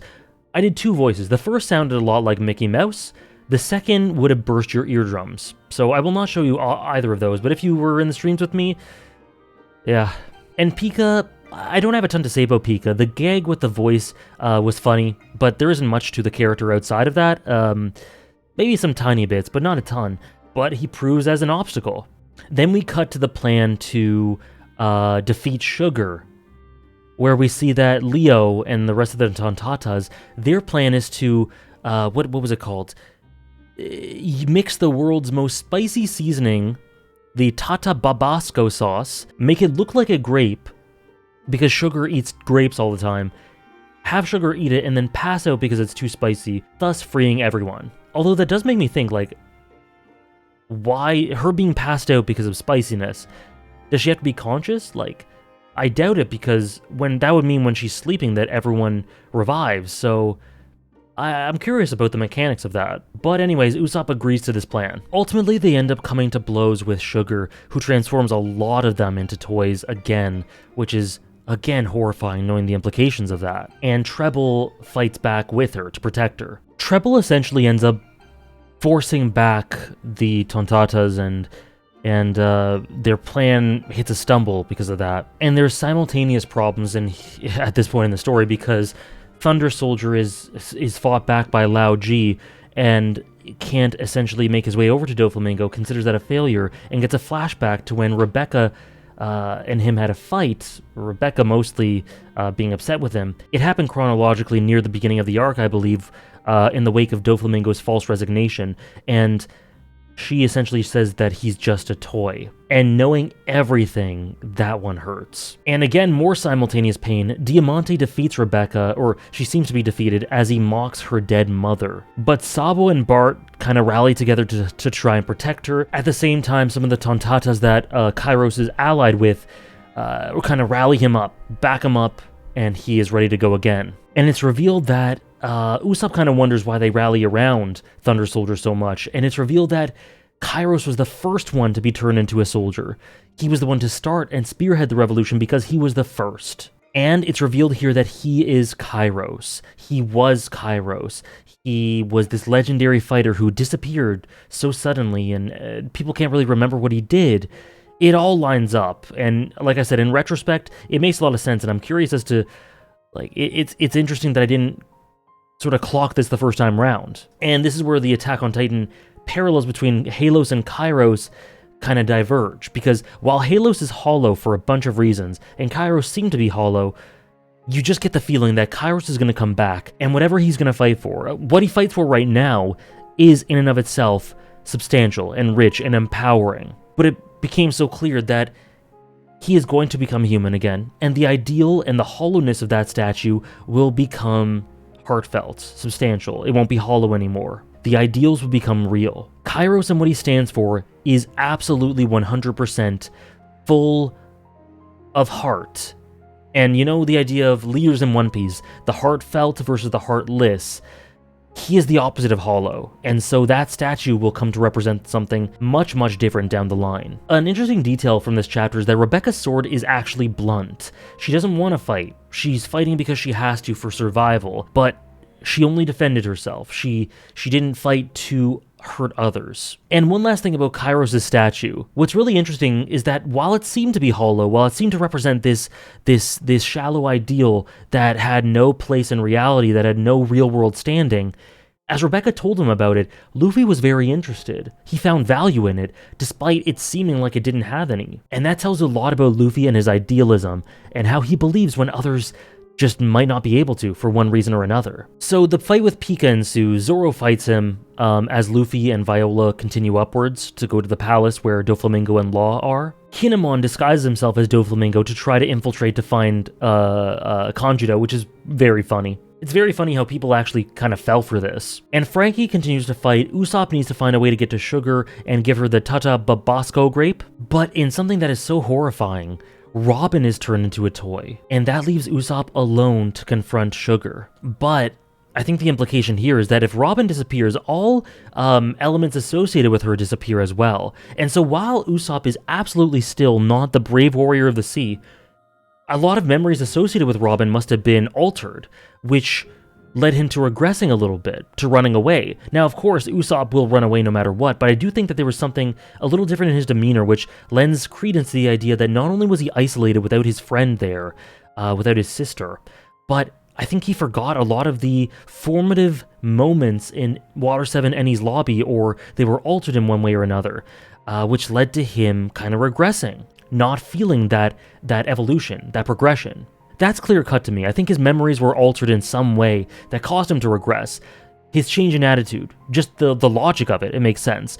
But it seems to me that some people in chat during that time didn't really agree, so worth mentioning that it's not a for sure thing, but to me it's pretty clear-cut. And Usopp continues to run away, but ultimately is inspired as the dwarves call him their hero, and he takes up the mantle. And it's sort of this tribute to Noland, for him to embody what Noland embodied, Usopp, which is genuinely beautiful. And I think it's so impressive that in this state, losing memories, being all over the place, being isolated, losing Robin here, not knowing it, but I'm sure his heart felt it, and just being confronted by this immense threat, Usopp stands up to the challenge. Now, by association, a lot of Soga King must have gone away. He couldn't project himself onto Soga King to be brave here like he did before, because of Robin and the associated memories being altered and being gone. So, he's completely stripped down. He doesn't have this alter ego, this projection, this ability to have confidence in himself.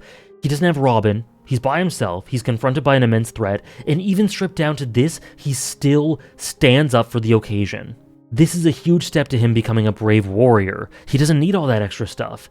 He is Usopp, and he may get down on himself sometimes, but at the end of the day, Usopp is a beautiful and brave person, and it's proven here, even when he loses everything. It's no wonder that he was acting differently. He acted a little bit more selfish, a little bit more cowardly than we're used to at this point in the story. But there's bravery in spite of all of that, because that's who he is. And the way it connects with Noland is beautiful. Noland, who had been the victim of lies, of his legacy being ruined by lies, and Usopp the liar. The integration there is genius, because if Usopp had run away, being this personification and representation of Noland, if Usopp had run away here, he would have just further cemented that legacy that they had counteracted of Usopp being a liar. That legacy would have been undercut by him, because of him.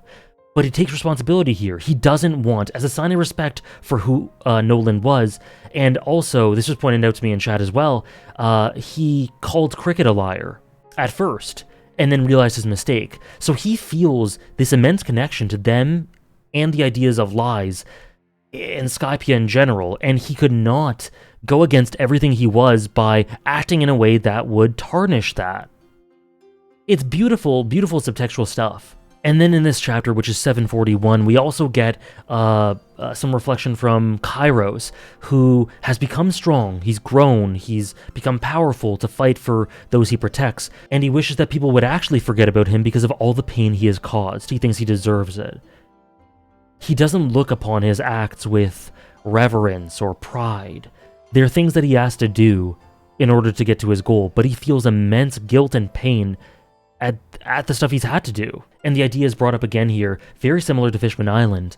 Destroy this place, destroy this past. This past must be destroyed and we must head into a brighter future, which is exactly what was said during Fishman Island. And from this point on, we get more of Kairos' backstory. So we see in this flashback that Kairos thought of himself as a disgrace or unsalvageable as a person because of all the pain that he's wrought.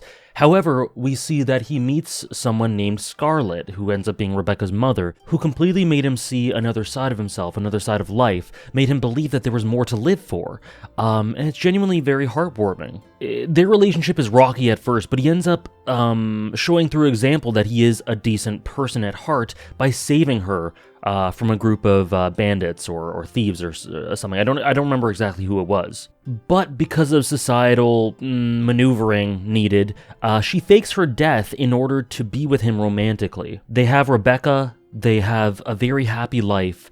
But what's so tragic to me is that in these flashbacks, we see, and let me just add that very happy life was ephemeral. It didn't last, obviously. But something that really kills me is that we go back to these flashbacks and we see him interacting with Rebecca and holding her, and he always had his hands covered. He had gloves on while he was caring for her, showing that he viewed his daughter, this precious soul that he brought into this world, as so far beyond him, that he was beyond redemption or salvation, and he didn't deserve to touch her, because if he did, he would sully her, metaphorically.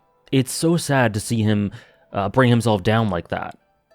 But it's also very understandable. And then so all the events we know of happened. He tried to save King Riku when the Doflamingo stuff happened. Through this quarrel, he had to cut off his own leg before he was turned into a toy. Now later on, he came to care for, obviously, King Riku, but primarily his family. And Scarlet was soon after shot by Diamante. Thunder Soldier, in the midst of this, realizes that she has forgotten him, because they made a promise to meet at this sunflower field, which he completely forgot because he was gone from her memories. And he sees Scarlet being shot, and Scarlet begs him to care for her daughter, not realizing that it's his as well. That she's his as well, excuse me.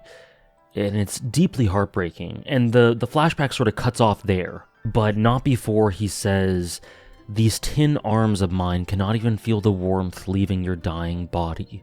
And that is just harrowing. And simultaneously, Diamante in the ring or the Colosseum with Rebecca says to her that he was the one who shot her mother. Frankie has essentially been completely beat up, and he's hoping for Usopp to carry out his job. And Usopp is more or less captured by Sugar, who then turns the tables on him and feeds him the Tata Babasco sauce, and then he makes one of the most incredible spreads in the series, screams and chokes on it, and makes this incredible just reaction that causes Sugar to faint and pass out. So indirectly, in the most Oda, One Piece, Usopp-esque way, he does the job. And one more detail that was pointed out to me is that Kairos in his flashback taught Rebecca to fight in a way that wouldn't sully her hands with blood. Defend, not attack, protect, etc., so that she wouldn't become like him, with his low estimation of himself. He wanted to pass on only what he looked at as the traits that were necessary to benefit her, whereas because of the way in which he views himself, he didn't want those unsavory traits to be passed on to her. But with Sugar being defeated and passed out, a lot of the toys suddenly turn into humans again, and memories are restored, and it's such a gratifying, overwhelmingly positive sequence of events. Kairos is revived, and he immediately goes straight to Doflamingo to try to enact his revenge and to save King Riku. And he does so. He makes his way over to Riku and Doflamingo, and he seems to decapitate Doflamingo. And again, in something that mirrors Fishman Island, he says, "I've come here to take back the true Dressrosa. It reminds me of Fishman Island in that bring forth the new Fishman Island. It reminds me of Alabasta, sort of let the rain fall. It reminds me of Skypiea. There are a lot of these coalescing moments of these places that our Straw Hats go to that are being oppressed in one way or another, where there is something that must be taken back. It's reflected again here through Kairos. He is such a great character.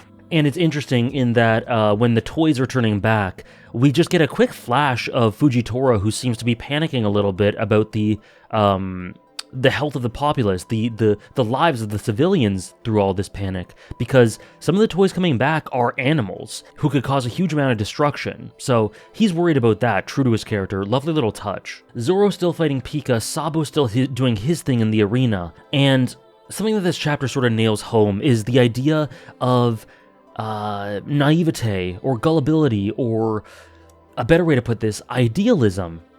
What some people might view as naivete or stupidity, being a boon, being beneficial, believing in some cases, obviously not all the time, but in some cases, believing and having faith when there's a lack of evidence that you should have that faith is rewarding, because the Tontatas trusted Thunder Soldier and Kairos on his word. They didn't have any proof, but they believed him. And it turns out that rewarded them, because it led to everything that's happened up till this point. Dressrosa is such a culmination of so many ideas from previous arcs, while also having its own identity. It's so beautiful in that way. Now, there's this immense confusion in the Colosseum, and Sabo takes that opportunity to have the devil fruit, to eat it. He saves Rebecca and gets out of there, and we learn that his mission, along with the rest of the revolutionaries, including what they're doing, is to essentially destroy the weapons factory, the Smile, all the stuff that's going on with Doflamingo. And he gets off a Fire Fist in this sequence of events, which is so beautiful for so many reasons. And after Usopp's success, kind of stumbling into success a little bit, but also through his own merit, again, very Usopp-esque, very Buggy-esque, he is kind of worshipped as God Usopp, and all these people around kind of decide to aid his cause.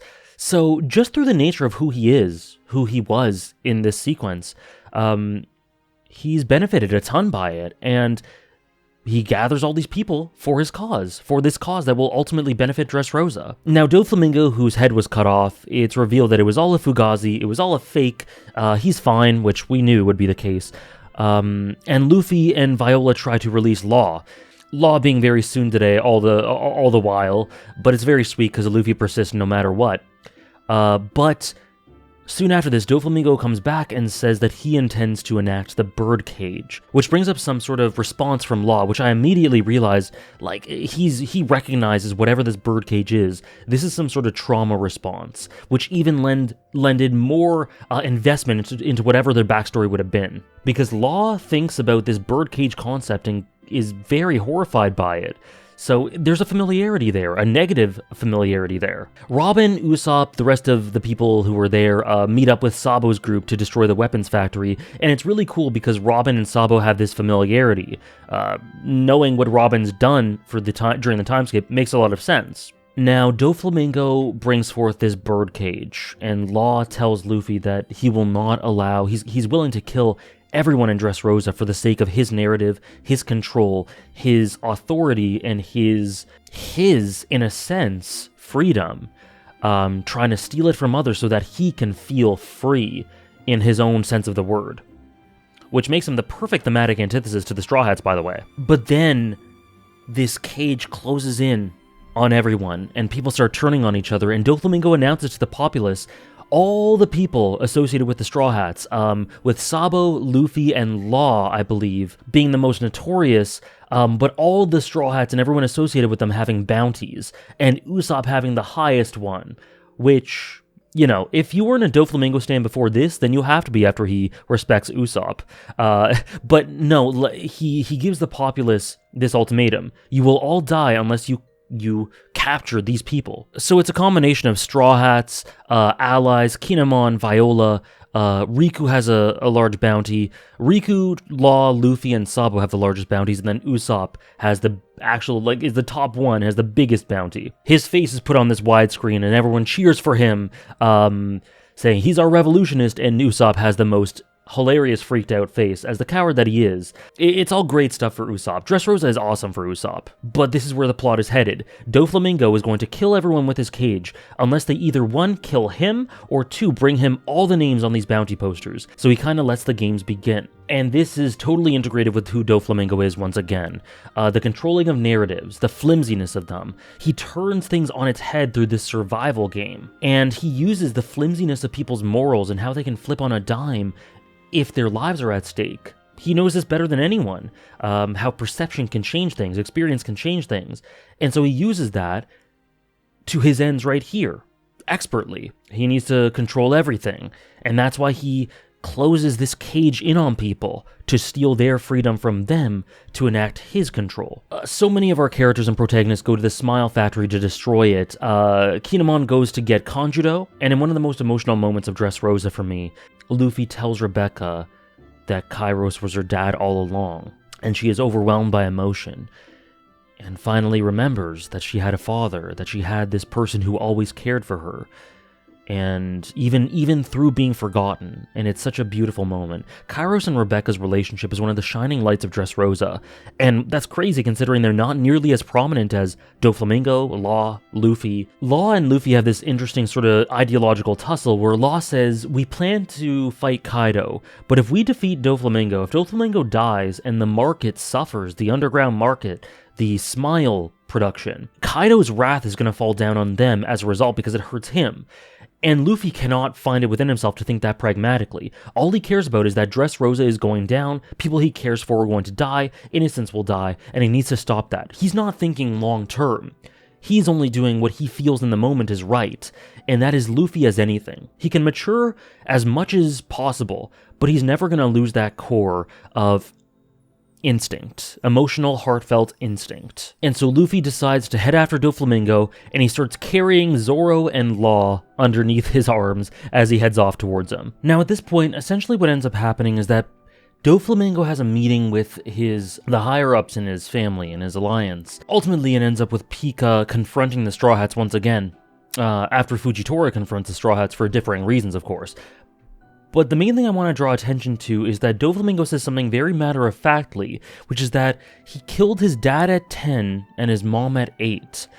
He says that his officers are family and that they're all that he has, and he does not forgive those who laughs at his family. He has pride in his family, he defends their honor, he clearly cares about them. Yet, that is not mutually exclusive with the idea that he uses them. He uses them as tools, he thinks of them as lesser. This is all what I talked about before. Doflamingo without doubt cares about those close to him. He cares about his subordinates, he cares about his family. That doesn't mean he doesn't use them as tools, that doesn't mean he doesn't look at them as human beings that live to serve him, because that's how he believes the world is. But that doesn't mean that he doesn't care about them. And I'm not saying that makes him a good person in any sense of the word. I still think he's horrendous, but I just think it's a really interesting, unique state of mind that he's in that really makes sense organically as well. Now, Luffy and co. obviously have to continue forward, but they're interrupted by Pika here, and this is where chapter 748 is a chapter of immense payoff, because Luffy can't, waste his time fighting Pika right now. He has to keep going. And so Cavendish and Elisabello and Don Chinjiao, and all these people from the Colosseums who all have their own individual motives for hating Doflamingo for different reasons, form a united front. All with differing motives, some of them fighting amongst themselves, but nonetheless their overall goal being to combat Doflamingo's soldiers and to help the Straw Hats and help Luffy. And it's genuinely very good. It's cool payoff for that. Now, I don't think it makes that the over-bloated nature of that introductory stuff, I don't think that makes the criticism invalid, because I still think it's bloated, I still think it's too much, I think it's too overwhelming. But this is a good payoff for it. And Luffy has to continue forward, and obviously, someone like Pika, that gigantic, hulking mass, you can't necessarily ignore it.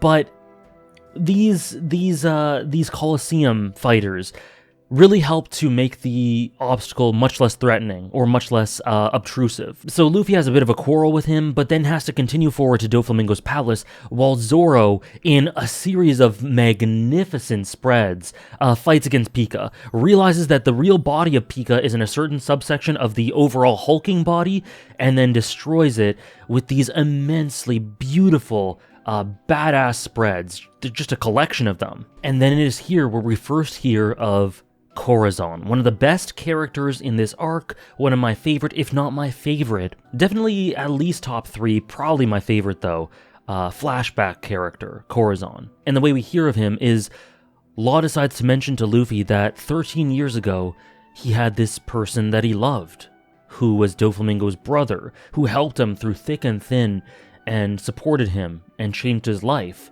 and gave him hope. But Doflamingo killed him, and that he was Doflamingo's own younger brother. It's absolute chaos. All the Straw Hats are doing their own respective things, their own respective battles, including Viola, the Revolutionists, everyone. Kinemon's still doing his thing, and same with the antagonists. They all have their roles, they're all doing what they set out to do. Bart, Cavendish, and Rebecca, they're trying to get the key to Law's bindings. Frankie is once again confronted by Senor Pink. Sabo helps Luffy, holds off the Marines, and allows him to continue forward. And it is this beautiful spread because he's essentially confronting Fujitora. Two immense characters who I didn't even know would be part of this arc, but it's one of the most badass, amazing, emotionally captivating moments of the arc as they face off against each other. And Sabo says right here, as a revolutionary, he forbids Fujitora to pass. And then he says, no, as a brother. And that obviously applies to Luffy. He can't let him pass because of Luffy, but he's also talking about Ace there. He's also doing what Ace would have done, what Ace would have wanted him to do with his power. And inheriting his will, and not emulating Ace, but doing it in his own way. And it's this great spread, and it parallels with Marineford stuff, with Ace defending Luffy in Marineford, I thought, but with a different outcome. And again, at this moment, I was thinking, Senor Pink, don't really know what to make of him. He seemed to have this tendency, this extreme tendency, to protect people, because I believe in this chapter, he protects Diamante from harm. But it's really hard to get a read of him, at this moment at least. And the Sabo Fujitora fight is just immense.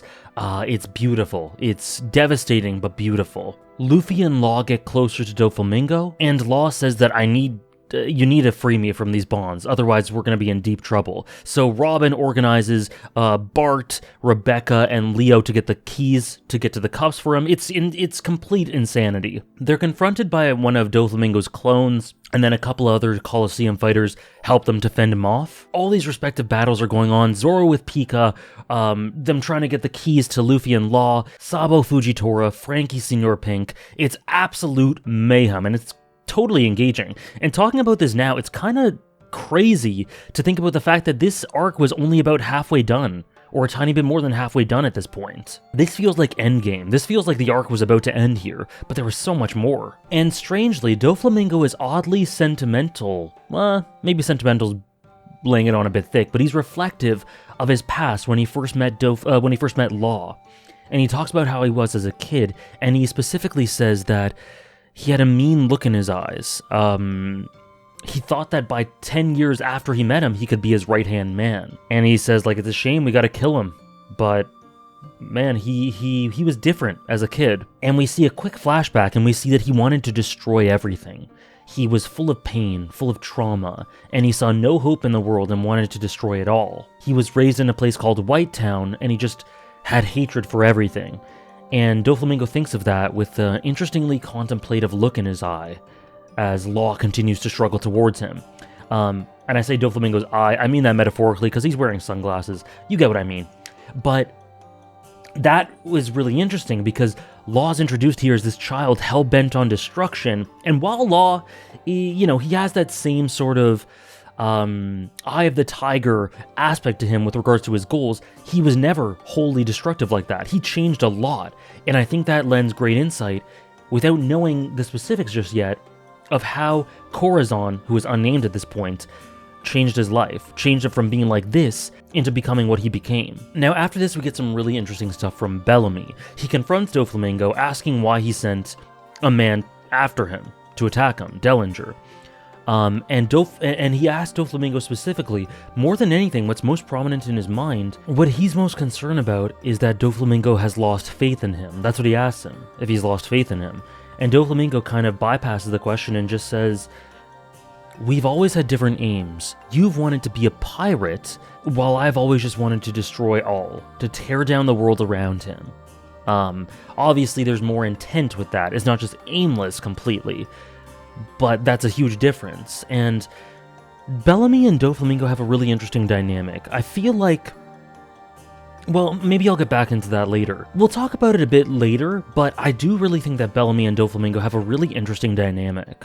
There's more payoff as the Colosseum fighters continue to help Luffy and co. Kairos joins in. Kinemon saves Kanjuro. I've already talked about Kanjuro, I won't do it again, but I got my eye on him. And we see his ability for the drawing to escape from there, and it's genuinely really funny, which lends even more to that. And there's a great moment as Luffy, Cavendish, Law, and Kairos are heading upwards and upwards towards Doflamingo, and Cavendish has this great, this great little bit where he tells Luffy that Doflamingo, his downfall is allowing so many people from so many different walks of life to gather around this cause. That this sowed the seeds of his downfall. His inability to understand that these people would rise up against him.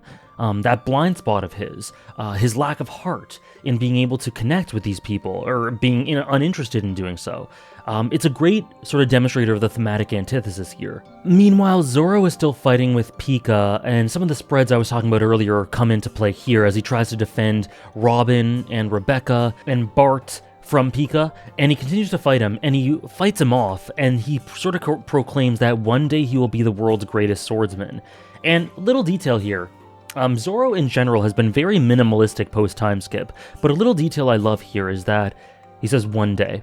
He still realizes that he isn't there yet. He still has a long road to go, but he will get there. I think he totally believes in himself. He tells Pika that he's on a totally different level from him, and that one day he'll be the greatest, as Bart fanboys in the corner, just like me. Kanjuro starts helping some of the citizens to escape various parts of Dressrosa. There are some bizarre interactions between Senior Pink and Frankie at this point, involving Frankie kissing this antagonistic woman who was in his way. A lot of stuff happens here. I don't really have much to say about it. It's very bizarre. There's a lot of references to their fight being a man's fight that a woman cannot interfere in, and from what I can tell, what I can surmise, it's meant to be a sort of commentary on toxic masculinity. Is it perfect? I would not say so, but hey, it is what it is. And the focus shifts a little bit to Princess Mansherry, who Leo is going to try and save. That she will not be harmed. King Riku says she won't be harmed because her powers are incredibly necessary for Doflamingo. But nonetheless, she needs to be saved, and she's crying out for Leo to save her. The skirmishes continue, and essentially what ends up happening is Rebecca is on her own in the sunflower fields, and Luffy has to get to her to get the key. Or at least Luffy's company has to get to her to get the key for Law.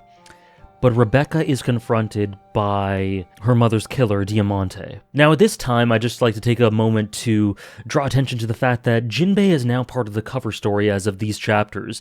He helps a sea cat find its home, he learns of Luffy and Law's alliance and is very interested in that. So just thought I'd mention that really quickly. Robin and Bart and all these people are trying to help defend Luffy and help him continue his journey towards Doflamingo. And there's this amazing bit where Robin has this sea of hands to take on all comers and say that they won't lay a hand on Luffy. And Cavendish and Bart are in the back, and Bart goes, "Hell yeah!" Sabo and Fujitora continue their fight, and Rebecca, after being confronted by Diamante, is mocked because of her lack of desire to kill and fight and be aggressive. And that is looked at by Diamante as something to mock, as something to be ashamed of, due to the lack of forthright offense with regards to her tactics. And in one of the most beautiful moments, Rebecca cries out, "Soldier." And right in the nick of time, Kairos is there to help her. He defends her. He blocks Diamante's swipe and is there to ensure that she never has to deal with any of that again. And he says, I won't let you take my family again. And there's just this outpouring of emotion as Rebecca realizes that her father's here to protect her, that he's been here all this time. And he feels ashamed. He's like, all I could do was teach you how to fight despite how kind-hearted you were. Not realizing how useful, how important that was regardless, but still being ashamed of it. And he says, you don't need to fight anymore. And I've talked about earlier on in the video as to why I think that's beautiful and brilliant and not at all disrespectful in any way to Rebecca, and in totally keeping with her character and Kairos' character. And it's all completely wholesome and beautiful and loving. And right at that moment, Luffy and Law come up and Rebecca tosses them the key and Law is finally free. Kairos says that he's going to take things from here against Diamante, and he says, can I leave Doflamingo to you, to Law and Luffy? And they say, hell yes. And right when Luffy's about to leave, Rebecca calls him Lucy, to which he says, I'm actually Luffy. I'm going to be king of the pirates. So matter-of-factly. But in this moment, Usopp, with Viola, realizes that Sugar, who is conscious again, is heading over to Luffy and Law to turn them into toys. And that cannot happen. That is the last thing that needs to happen at this moment. And he uses his sniper abilities to scope her out. And he can't really find them, but right at the exact moment he needs to, he sees Luffy's aura using what seems to be observation hockey. And he finds Sugar like this, and he shoots this shot towards Sugar that looks like his face from when he ate the Tata Babasco sauce to reawaken that trauma, and saves Luffy in this way. And with her gone, Luffy and Law's path is clear to confront Doflamingo, and they do. Doflamingo's sitting there on his throne with Treble. But what I love about this chapter is primarily the Usopp stuff, because what's key here is that Usopp does not want his friends to go away again. He's horrified that he forgot about Robin for that brief bit and cannot stand that it could happen again. And so to prevent that, obviously you would prevent it anyway, but there's that extra bit of weight and emotion because of his experience. So he tries to prevent it through this. And what's key is that Luffy doesn't even know. Sugar was sneaking up on them. He didn't even know what was about to happen. He didn't know that Usopp saved him. But Usopp doesn't need him to know. All that he wants is for his friend, his captain, to be okay. He doesn't need recognition. He doesn't have this ego. He's humble, and all he needs is for everyone to be okay, and for Luffy to continue along his path to Doflamingo here, but in the grand scheme of things, to becoming the king. And so it's so beautiful. It's such maturity from him. Dressrosa is so good for Usopp. Now, something I didn't notice upon seeing the spread at first is that at Doflamingo's feet is Bellamy. And Luffy's worried about him. And Doflamingo asks, you were enemies before. Why do you even care at all? And Luffy says that I don't care about the past. Let Bellamy go. Which is the most Luffy thing he could have said in that moment, and totally in keeping with his character. While he totally opposes Bellamy, who hero worships Doflamingo it seemed, and needed to be a part of his crew and his fleet and everything, and his family, he respected his conviction. And regardless of what happened in the past, that's all gone, and what he cares about is the now, and the sentiment of him in the present. This is just a guy with his own ideals who wants to live life a certain way. He isn't inherently malicious, and Luffy sees that, and because of that, he respects it. Doflamingo then says, there's no escaping the nature you're born with, so he calls Bellamy. He says, no matter where you go, you'll only ever be a thug, as we see his beat-up face. And the idea of not being able to escape your nature, the nature you're born with is the nature you have forever. That is totally consistent with Doflamingo's view of his position. In his eyes, he was born above it all. And to his eyes, that will never escape him. He can't conceptualize a world in which he is not on top. Even if the world seems to defy that, he will claw his way consistently there, because he believes it's his nature. And the world just probably can't keep up, and he's got to make it true. So he naturally applies that to other people like Bellamy. And Luffy says Bellamy did change. He changed from Jaya. But Doflamingo can't see it. And Luffy is losing it. But Law tells him, you gotta rein it in. We gotta keep our emotions in check, or else we're done for. And it's just a great, Law kind of doing a little bit of Zoro's job at this moment, being a bit of a first mate here, keeping Luffy in check. Which is so admirable, because Law has more reason than anyone to lose his shit at Doflamingo, but he doesn't. Bellamy is being controlled by Doflamingo, so Luffy is forced to fight him. Doflamingo consistently alludes to his past and the rage he endured, alluding to the backstory with Law and the stuff with Corazon. And Luffy uses a Firehawk, he gets treble with it, and Law says that he's the worst, but then Luffy says that they're from the same generation, the worst generation, which is, it's one of those iconic moments. But also in this chapter, something that's really interesting is that it's brought up that Doflamingo is the one who told Law, who taught him, that the weak do not have the right to choose how they die. And that is what Law said to Tashigi in Punk Hazard. That's the origin of this. So despite how much Law hates Doflamingo, for all that he did, for all the misery he's led to, for the person he is, despite all that, despite how much of an aversion he has to it, Doflamingo is nonetheless a huge part of his upbringing. He has nonetheless had this huge influence on him, and he has ingrained his lessons and taken them to heart and buys into them because he repeats them to this day. It reminds me a lot of Nami and her past. She cannot change the fact that Arlong was a huge part of her past, but she can choose the way in which she uses the experience she had there. She can change the complexion of it. So can Law, given his Doflamingo influence. So that was a really cool little bit of a tidbit that has so much richness and character work just in the fact that Doflamingo taught him that lesson. There's a cute and interesting little bit where Koala is scolding Sabo because he fought Fujitora and it will attract a lot of attention to the revolutionaries, which is interesting. Riku tells all of the citizenry to trust in Luffy to overthrow Doflamingo, and Fujitora, in the midst of all this, says that he believes in Luffy as well. He's gonna bet on the same person. Now, Luffy and Law are fighting Bellamy, Treble, and Doflamingo, and the fight continues on, but we get to a certain point where Doflamingo says that he hates being looked down on, for obvious reasons. We already talked about it. Verticality, his upbringing, his experiences, fate, blood, etc. But he says that you brats thought you could beat me as the highest disgrace.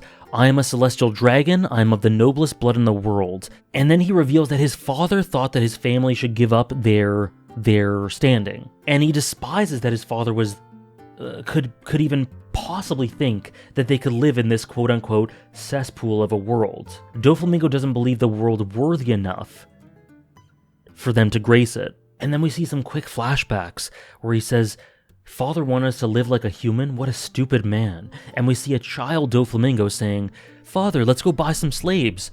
And then a cut. "Father, why don't they prostrate before me?" as there's blood leaking from his forehead. "Father, why are we being chased?" And then we see someone saying, "A celestial dragon family, don't kill him yet. Let him suffer long and hard." And these are 3 panels that tell you so much about Doflamingo. This is where I properly understood how he conceptualized the world. Just with these 3 panels, there is so much there. He says he's witnessed heaven and hell by the age of 10. So he killed his father, took his head to Marijoa, curried favor, but the celestial dragons wouldn't take it back because they were disgraced, and from then, he decided to rise up from the abyss, from hell. And he says, "The lives you have led cannot compare to what I've been through," smiling all the while, because that's what he's learned to do at the absurdity of the world. He can't help but smile and laugh. And I think what's revealed here, because it's kind of alluded to here that he came from poverty in some way. He was at the top, and then he fell to the very bottom. And I don't think that his fervent desire to be at the top would be quite as strong if he hadn't experienced that hell. He knows what life is like at the top. He knows what it's like at the very bottom as well. And because of that contrast, he cannot stomach being anything than at the top, including also integrating his birthright into it. And this is why he can understand people being from either heaven or hell, poverty or rich, having completely different views of the world, because he saw it from both perspectives. He has this bizarre sort of, not quite empathy, but perspective. So he knows better than most the state of the world. And yet, because of his makeup, because of his experiences, because of who he is and his psychology, he is the least suited to being empathetic and caring and compassionate because of it. He pulls the strings, he's the head of the spider in a way, the center of this web, the king of hell, the heavenly demon, the god of Dressrosa, the hero, flipping narratives, using his experiences to make his way all the way to the top, verticality being above everyone, and he needs control. He didn't have control of himself. He didn't have control of the narrative. He didn't have control over anything when he fell as a child. And so he will never let that happen again. There's so much to Doflamingo, and it's all so cohesive and so consistent. We have a bit more dialogue about Doflamingo's background and how he came to be in this position and his motives, and then it's brought to attention that the op fruit, which Law ate, has the power of granting eternal life. So from what I understand, correct me if I'm wrong, but the person who eats the fruit can carry out a surgery on someone else, which will grant them immortality, eternal life apparently, but that will cause the devil fruit user to die. Law obviously says here that he's not at all interested in helping Doflamingo with this, and that it is Corazon's gift to him. And then we go into the backstory. We go back 16 years, when Law remembers when he joined the Don Quixote pirates. Full of hatred, full of rage. And he realized that due to a disease he only had 3 years to live. So during that time, he was just going to take out all his anger and rage on everything. And he was placed under Corazon's care, Doflamingo's right-hand man, and younger brother. And Corazon would consistently be cruel to kids. It seemed like he didn't like kids. He was said to be mute because of some sort of trauma. I was wondering at the time what sort of trauma that was, but we now know that there wasn't actually any sort of trauma. It was a sort of defense mechanism, something that helped Corazon carry out his goals and double agent duties, and his sort of silent uprising against Doflamingo. And the stuff he did towards children was to stop them and try to deter them from joining, because he knew how horrible his brother was and what a child joining in, how unhealthy that was for them. But through this flashback, we see younger Senior Pink, a baby 5, she's adorable, a younger Buffalo, Diamante, Treble. But yeah, Corazon is the most notable character here.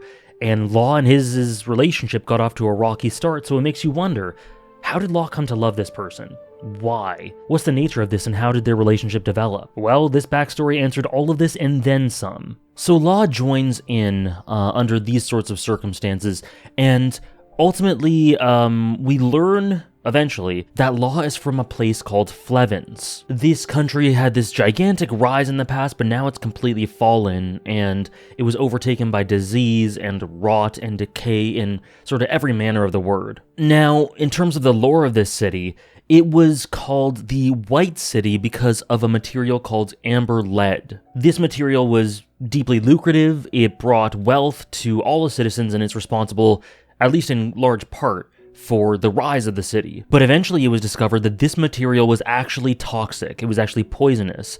The world's government learned this, but they did not tell the citizens, so this material, this amber lead, continued to ramp up in Flevens. And what it would do is it would essentially cause an anti or inverse of a half-life across generations. So with every new generation, it would become more and more deadly. The mortality rate would be much more potent, and the newer generations, the children, would die much quicker than the adults. Flevens was quarantined, and while those at the top of the ladder were able to escape, the regular citizens like Law's family were abandoned and slaughtered. They were essentially exterminated. And every single person Law knew, his family, his friends, everyone he knew, was killed. Harrowingly presented. The presentation, the illustrations, the way that's paneled, it's beautifully done from Oda, but beautiful in a devastating sort of way. It is gutting. And with one chapter, with a backstory for one chapter, we need no explanation at all as to why Law ended up hating the world and simply wanting to take his anger out on it and destroy it all. This backstory makes it make sense. It's not very nuanced, it's pretty on the nose, but it doesn't need to be anything other than that. He just doesn't believe in anything, nor could you expect him to. At the end of this chapter, which is 762, Law tries to attack Corazon, but is seen by Buffalo, who goes to Doflamingo to tell him, because that is obviously outlawed. That's not allowed to do in the family. We also see Senior Pink throughout this chapter, who explains a decent amount of this backstory, and he looks entirely different. He doesn't have the baby getup. He has a different sort of aura to him, and so I found that very interesting. Now, in the next chapter for this backstory, we're with Doflamingo, and we see that he has a nightmare consisting of a flashback to his childhood. And in this flashback, him, his brother Corazon, and his father were all hung up, strung up by strings, or not strings, ropes, for the crime of being part of the Celestial Dragons, to pay for the sin of their privilege, as it's described in the wiki, which is beautiful wording for that. And in this, them being strung up, we see another bit of beautiful integration for Doflamingo's characterization and his power. He was strung up by ropes. It made him feel powerless. So what does he do now? He uses strings to control others, to use the thing that oppressed and made him feel powerless and wield it for his own ends and wield power through it and control through it to make himself feel on top. They were hanged like puppets, so he tries to make other people act like his own puppets. He needs to do this. He needs to do it to feel in control and to sort of shove down the trauma of his upbringing. We get some of the backstory for Doflamingo, which we talked about before, and then Doflamingo tells Law he will be a part of the Don Quixote pirates. And he says that if he finds a way to cure his own disease, which will cause him to die in 3 years, he will become his right-hand man in time. He'll bring him up to become his right-hand man. Then we see that Corazon actually lies to Doflamingo about his injury. He doesn't make it clear that Law is the one who stabbed him. And we get a bit of a montage, a silent montage, seeing Law slowly grow up, learn from Doflamingo and the rest of the pirates, along with Baby Five, stuff with Corazon and the other crewmates as well, the other family members as well. It shows that, like what I said before, while Law despises Doflamingo, he is an essential part of his upbringing and his mentorship, and that is something he can never erase. But it just makes their dynamic even more rich. And through this sort of 2-year time skip, at the end of it, Law is talking to Baby Five, and he mentions that his name is Trafalgar D. Law. That he has the D. And Corazon overhears this and immediately takes Law away from everyone else, and privately says to him that now that he knows that he's got the D, he's got to stay away from Doflamingo. And so it's revealed here that he was not mute at all this entire time. Not only this, but he was a devil fruit user. And he's the one who tells Law that a storm follows those who have the D, that they will inevitably clash with the gods, the celestial dragons being, I guess, a sort of equivalent of the god, Doflamingo being that. And so Corazon is able to understand this, and he tells Law, you cannot be anywhere near Doflamingo. He will destroy you. He has no remorse. He is evil. And it's really interesting. It's a really sort of interesting commentary on nature versus nurture here, because Law and Corazon came out of the same experiences. Of course, there's some individual difference there. Corazon's his younger brother. Law maybe experienced some more stuff, but the key broad strokes of their experiences, they experienced the same stuff. But while Doflamingo sort of gave in to rage and needed to climb towards the top and kind of gave up on looking for alternate paths for the world and believed his lot in life to be the only lot in life and tried to continuously strive towards that, Corazon was more flexible. Corazon was more compassionate, more perceptive, more understanding, and empathetic. So how did two completely opposite people come out of the same, very similar circumstances, the same family? Because Corazon says here that Doflamingo is innately evil. He's come to that conclusion. And some could argue that he doesn't have the grounds to say that. And that's fair, but I am convinced that Corazon, knowing who he is, would have tried everything, would have gone to the moon and back, would have looked for every possibility that his brother wasn't the monster he believed he was before concluding that he was. I'm pretty convinced that he would do all of that. And not only that, but Doflamingo killed their father. He, without a doubt, has some personal connections to that. His feelings have no doubt influenced his decision as well. Like, that's definitely a factor too.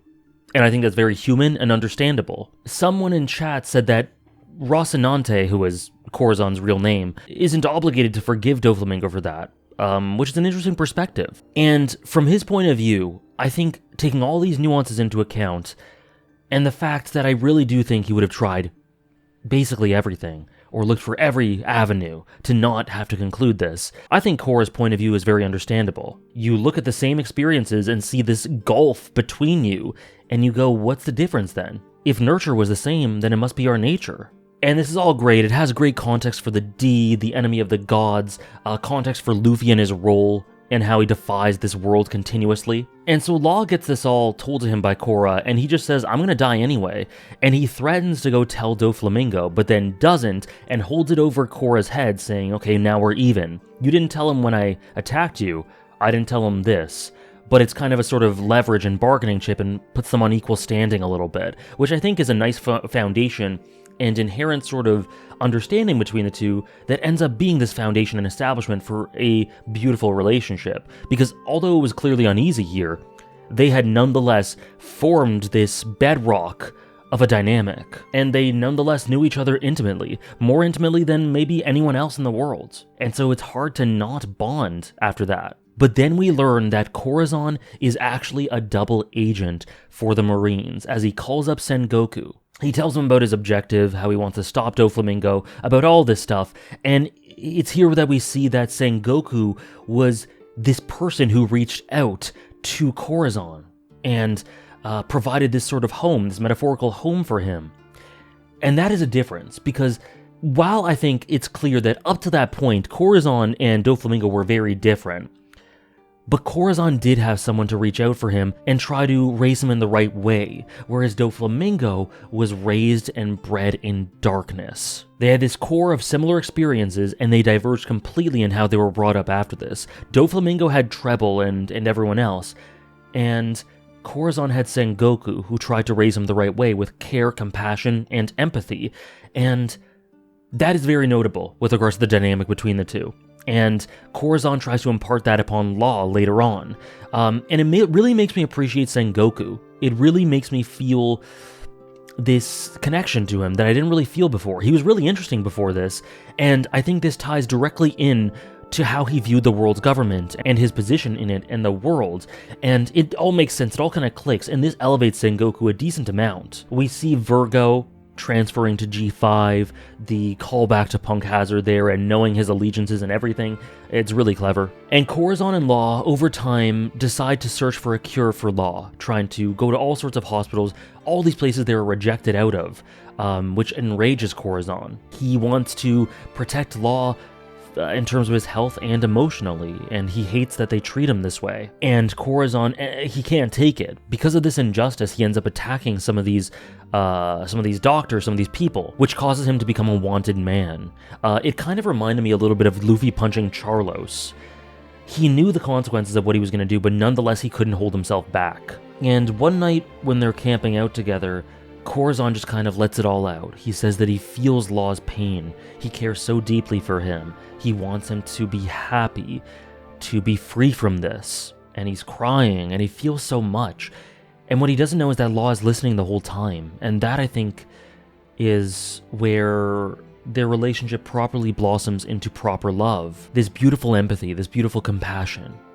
Corazon is an amazing person. And ultimately, after ages of doing this, Corazon gets a call from Doflamingo, and he says that he's got a lead on the op fruit from a contact of his, and he wants to get Corazon to eat it. And obviously, the two don't intend to help Doflamingo with this, but Corazon is really, really excited, him and Law, because they finally found the location of this, which will be the key to helping Law survive and be free. They're gonna have to do this from under Doflamingo's nose, though. And we learned some lore here about this doctor who used the op fruit, a former user of the op fruit who became a legend, who cured people all over the world. And I don't know, that just made me think a little bit of like something to do with Drum Island and sort of the Hero Look stuff and the Kureha stuff, and it just, I don't know. Kureha's quite old, but has tons of vigor. I don't think there's necessarily a way that Kureha could have had the op fruit, but hey, I guess it's not impossible? Who knows in this world, but it just reminded me of Drum Island stuff, and in particular Kureha. So, via some information from Sengoku, Corazon and Law head off to get the op fruit at the location where it's at. and this helps Sengoku to plan this sort of ambush for Doflamingo and all his men. But right after organizing all this, the disease starts taking its toll on Law, and Corazon tells him to just hang in there for just a couple more weeks, and we'll get this, and you'll be okay, you'll be free. They reach Minion Island, which is this place, and a town on Minion Island where the Op fruit is, and Corazon stores Law in a safe place on the outskirts of this town. Using his powers, his devil fruit powers, which allows for silence, to manipulate the sound, he's able to steal the fruit. And just one little thing I want to add, I think it's beautiful that Corazon has this devil fruit power to manipulate silence when he is such a calming, serene, therapeutic, and beautiful soul. He is such a gentle, serene soul, and I think that's reflected through the way in which he's able to cause silence, and a power that will allow others to sleep, even in a sense.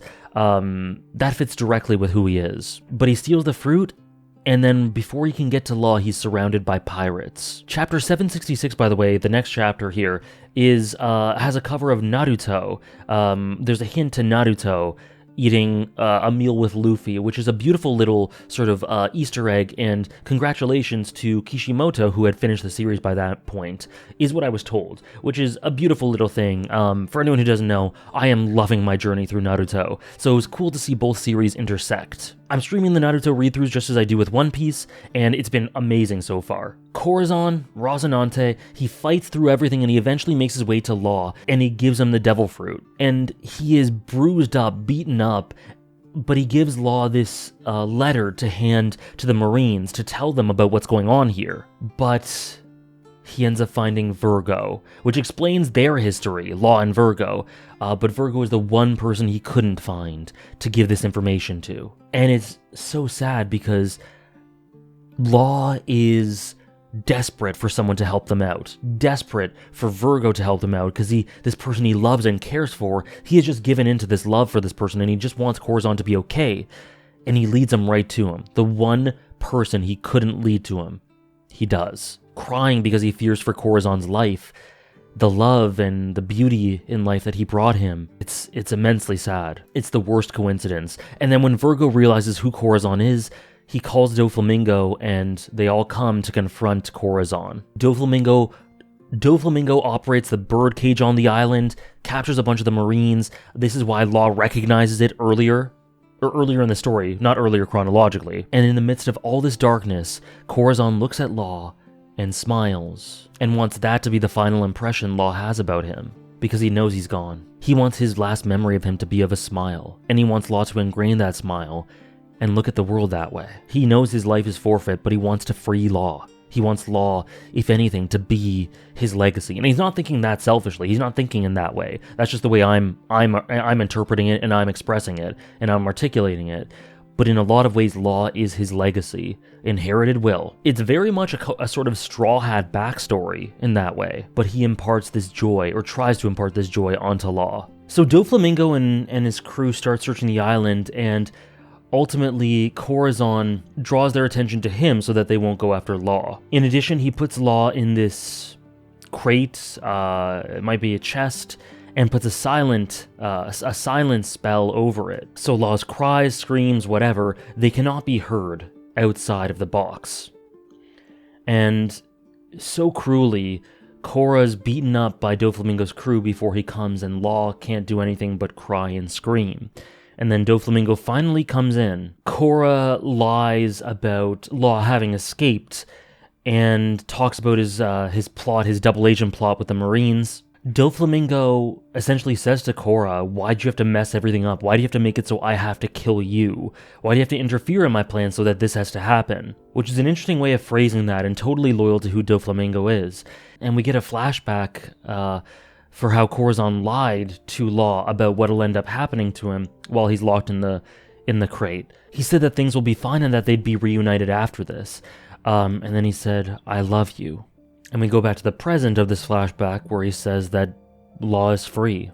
He is free of his shackles. He is free of his burden, of his lowered lifespan. He is free from all of it. And Doflamingo shoots Corazon. And on the brink of death, he holds on as much as he can to ensure that Law, who he knows is screaming and not silent at all, remain silent so that he's not found out. And he says, "Just walk, Law. Real quiet so no one notices. Keep going and going. There's nothing to tie you down anymore. Not the steel fences around the White Town or your shortened lifespan. No one can place their limits on you now. You are free." And a beautiful use of automatopoeia as Corazon is slowly being covered by snow with a smile on his face as he dies. And Law, the silent spell is off. So Law is screaming into the night, crying in grief, and it's overshadowed by the automatopoeia of these booms, of cannon fire, of explosions, and he's able to slip away. And it's so cruel, because if you think from Law's perspective, the moment he heard himself crying, he realized that Corazon was gone. And Doflamingo, upon killing his brother, he is just eternally suffering. He laughs soon after this, but he has to laugh. He has to laugh, otherwise he wouldn't be able to cope. And I think he's very honest with what he says to Corazon. "Why did you have to defy me? If you didn't do this, I wouldn't have had to kill you." And I don't think he wants to, but I think that's just how he views the world. I think he just thinks that whenever people defy what he views as the true order and nature of the world, which is him not being on top, he has to contradict that. And so he's genuinely frustrated here. I think he deeply cared, as he did for his subordinates. And you wonder about Corazon. Obviously he just deeply cared for Law, but was there a small part of him that was doing this sort of as penance or compensation, because maybe he felt like he didn't do enough to help Doflamingo, so he should do enough to help Law? And Corazon says here that Law is free. Whereas when we go to the present out of the flashback, Law says that he will become free, that he will only be free once he stops Doflamingo. Despite up until this point saying to himself, I'm free to do whatever I wish. He said that to himself in Punk Hazard. And it's an interesting sort of discrepancy there, and it's kind of complex, and my thoughts on it are, it's essentially, that discrepancy I think is a discrepancy between perceptions of what freedom means, or different perspectives of freedom, what it means, different sides of freedom. So I think that maybe what Corazon meant was that Law was now free to be free. Let me rephrase that. Corazon freeing Law was freeing him to be able to live, and he said that he's free. So for Corazon, life, the endless possibilities, unrestrained, life is freedom. Life is endless possibility. And Law was free then because he could live, from Corazon's perspective. And Law, having lived, nonetheless isn't completely free because he has the yoke of Doflamingo on his shoulders.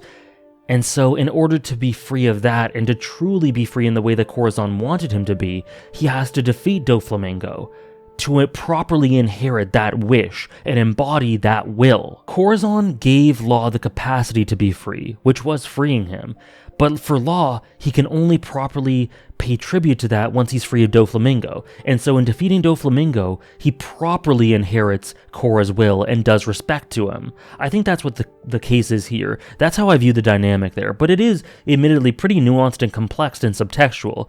So let me know if you have any other thoughts. But back in the present, Law is fighting with Doflamingo. He mentions Luffy having the D in general, and Doflamingo just brushes it off as superstition. And I think that's a bit of coping. I think that he cannot bring himself to believe that Luffy is fated to defeat him because it just screws with the wiring in his brain once again. He can't be looked down on. He can't be beaten down by someone he looks at as beneath him. And Law reveals that he himself is a D, which causes Doflamingo to kind of let loose even more. Kairos continues to face off with Diamante. Leo's going towards Mancherry. The fights continue, but Doflamingo is kind of losing it at the idea that Law is a D. And kind of recklessly he charges in, and Law essentially cuts him in half, stabs him in the stomach, and he says, Cora was too kind-hearted to pull the trigger that day, so I've come to do it for him.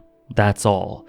That's what he says. Again, kind of inheriting that intent and sentiment, and acknowledging that Cora was just so kind, and despite knowing about Doflamingo, couldn't bring himself to do what maybe he thought he needed to do. We also check in with Sabo, and it was here where I realized that Sabo had a scar over his left eye? I could be wrong. I'm thinking left now, it could be right. But either way, could be a remnant from the wreckage? Not exactly sure, but it's a really interesting element to his character design and sort of adds to this idea that I'm not sure if I mentioned this in the video earlier, but let me just state it now in case I haven't. And if I have, I apologize for repeating. This video is being recorded over many segments, if you can't tell already. Sabo is a little unhinged. I think it makes sense the way he is, why he is the way he is. He's a little bit more desperate. He's a little bit more. He's got this dark or sort of twisted tinge to him. He can go a little bit crazy, and not in a way that is super wholesome. But that's an element to his character that I think makes sense, and I enjoy quite a bit. But the scar in his character design sort of adds to that. During all of this, Doflamingo and Law continue to fight. Doflamingo's not out for the count. They fight, and Law keeps doing sort of the same tactics, and Doflamingo says to him, quit doing things that you know aren't going to work. And I just thought that was cool because it's sort of a callback to how he mentored him as a kid. He's mentoring him even now. And he says to Law that if he really wanted to kill him, he should have pitted him against Kaido rather than try to do it himself, sort of being led by his emotions. And Law says that everything he's doing here is for Korra, for his memory. He's inherited his will of freedom. Korra's life was not wasted because Law embodies it, and he decides himself what he's going to do with his life and how Korra's sacrifice will be used. So he has that responsibility, he has that burden, and he knows how important that is, because he knows that everything he does until the moment he dies will be a representation of what Korra achieved. And Doflamingo cuts off Law's arm here, which is kind of insane, and essentially says his intent is to kill him. Luffy is fighting this controlled Bellamy here, and Doflamingo here ultimately lets loose of his control of Bellamy. And we see a bit of a flashback where Bellamy thinks back about his past, where he remembers fighting Luffy in Jaya, when he joined Doflamingo's crew, when he met Luffy in the Colosseum again. And Luffy says that, again, inheriting a will, that he's going to defeat Doflamingo in Treble for Bellamy, but Bellamy says that even if I die here, I want to carry out my conviction. He asks Luffy to fight him, saying that this is going to be his last fight, and that even if he has gone the wrong path, a path that he might change if he had another opportunity, he's nonetheless going to see it through. That is his conviction. He's going to embody who he is wholly to the end, all his mistakes, all his regrets. He is going to hold them close to his heart and fight Luffy to the end, someone who will respect him for his conviction.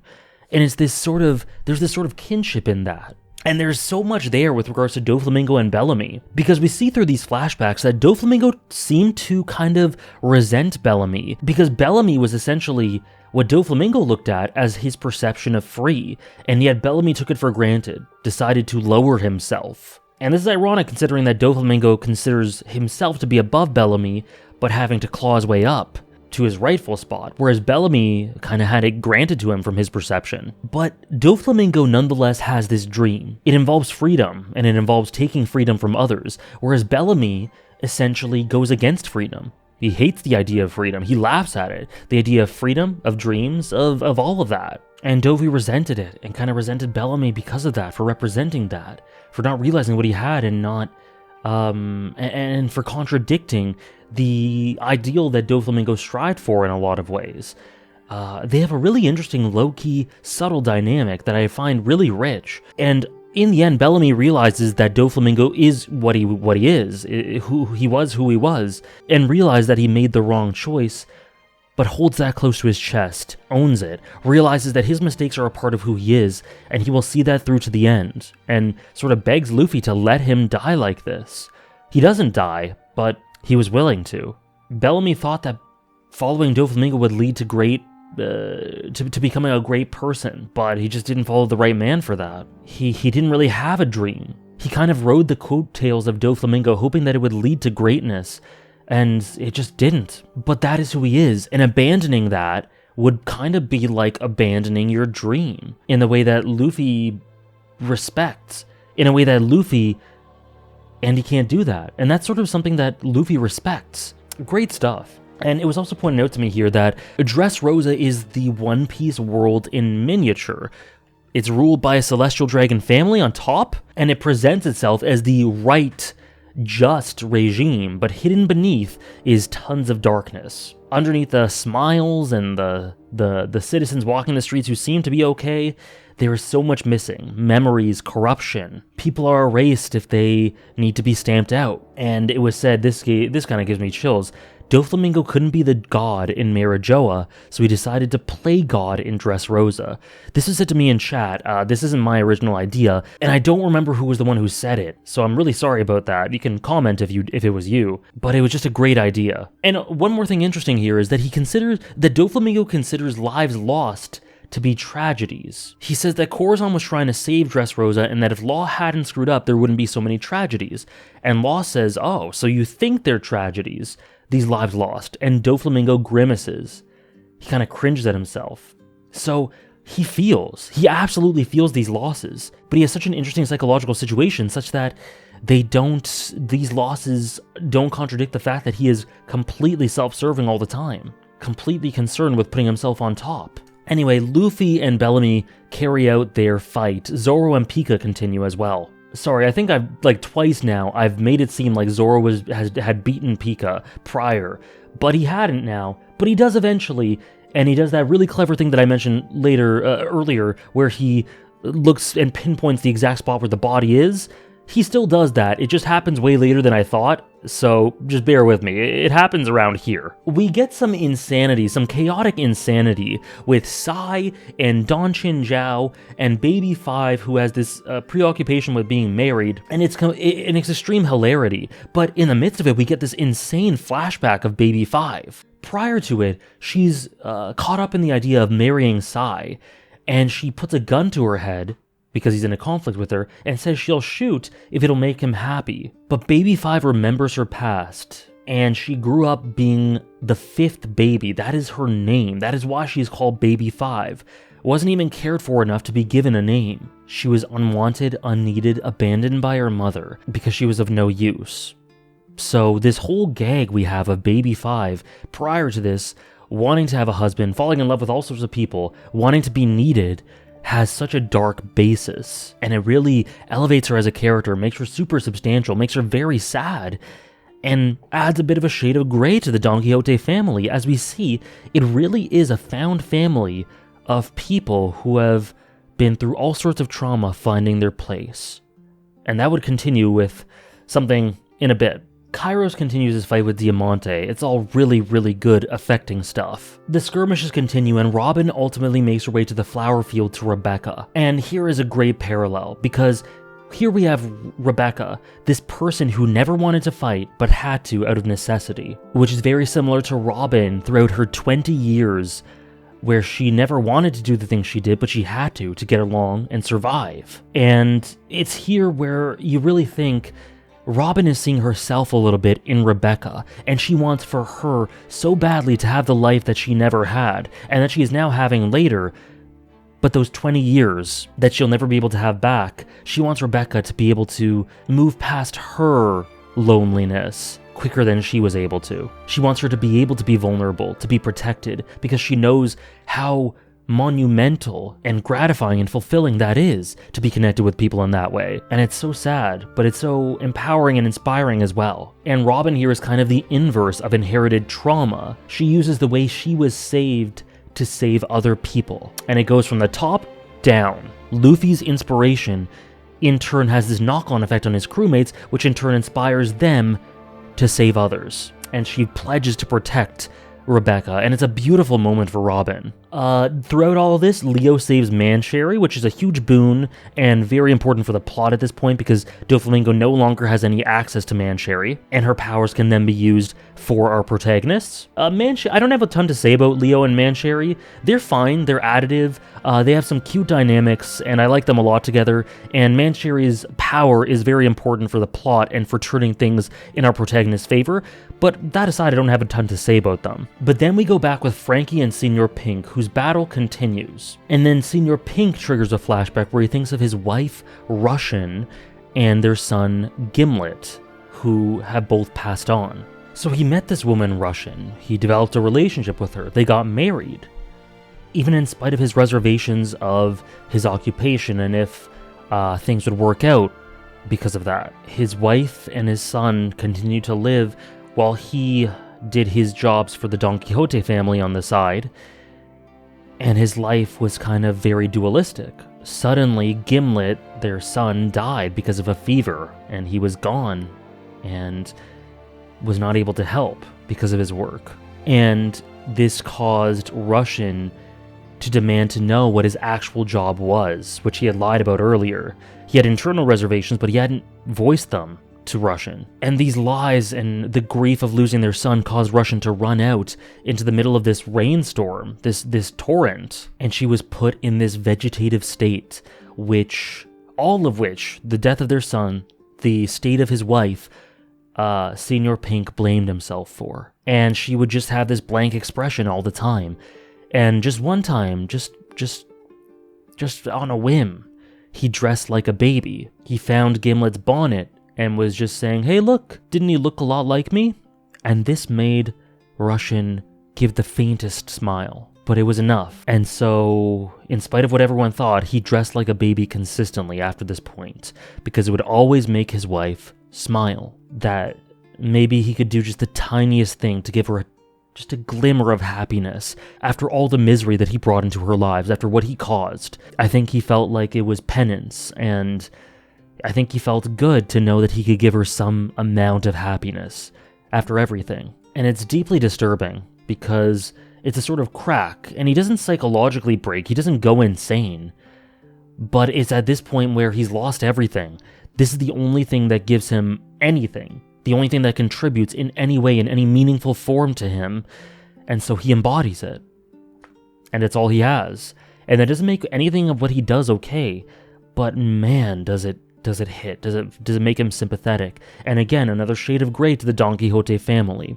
Frankie ultimately defeats him, and the empathetic person he is, he says we should grab a drink sometime and talk about this woman named Russian. And it kind of lends a bit of... I mentioned that his earlier antics weren't super cohesive or didn't really make a ton of sense to me, but it was described to me that his disregard for the women who swoon over him could be showing his complete lack of interest in anyone other than Russian, which is pretty integrative, I guess. It's not bad. I still don't get a lot of the jokes, and they kind of don't land for me, but that makes sense. And it contributes to this theme of the Don Quixote family: tragedy, trauma, darkness, finding common cause in a family through one another, and finding purpose in life and a value to strive for past this trauma. Now, Kairos continues to fight Diamante as Robin protects Rebecca, and there's this power that Diamante lets off, where these steel spiky balls rain down from the skies, and they pelt down on Kairos, but in spite of it all, he stands strong. This is amazing stuff. He mentions that pain is what makes them feel human. It is part of their humanity and part of their strength. Now, having been resurrected into his human form, he is here to value it and express the value of it to anyone in full force. Rebecca, in the midst of this, struggles to try to get to him, try to save him, try to help him, but he stands tall, bloodied and battered and on one leg. But he says, "This is my fight. For 10 long years you've been so strong. Let me protect you. Put down your sword." He says that she upheld her mom's wish, her mother's wish to be protected, and that she hasn't spoiled her hands with blood, and that because of this, her hands are beautiful and pristine, and he'll keep them that way. He says that the soul of her mother still resides in those hands, and he says this pain is proof of my humanity. He says that Diamante would never understand that. He may think he understands the vulnerability, but he doesn't understand the strength. He says you would not understand the despair of being forgotten by your loved ones, of the pain of not being able to feel anything you touch. He says that what he's experiencing, compared to the rain of tragedy let out across Dressrosa, what Kairos is experiencing isn't even pain. It hardly qualifies. And he says, if I am solid anything, then I am this country's solid rage, here to vanquish you. He is the embodiment, the personification of the rage of Dressrosa. And they will not be stifled or oppressed or forgotten any longer. He is taking their peace back. And it's such a beautiful thing. Amazing spread as he lands the final hit on Diamante and protects Rebecca, who cries watching on, her father, her hero, and as Robin watches on, smiling as well. And a beautiful, heartbreaking but beautiful touch is that Robin had been protecting Rebecca from all these oncoming steel balls and spikes, and having protected Rebecca, she faces her and she looks blemish-free and beautiful and pristine. And she encourages Rebecca to go with Kairos.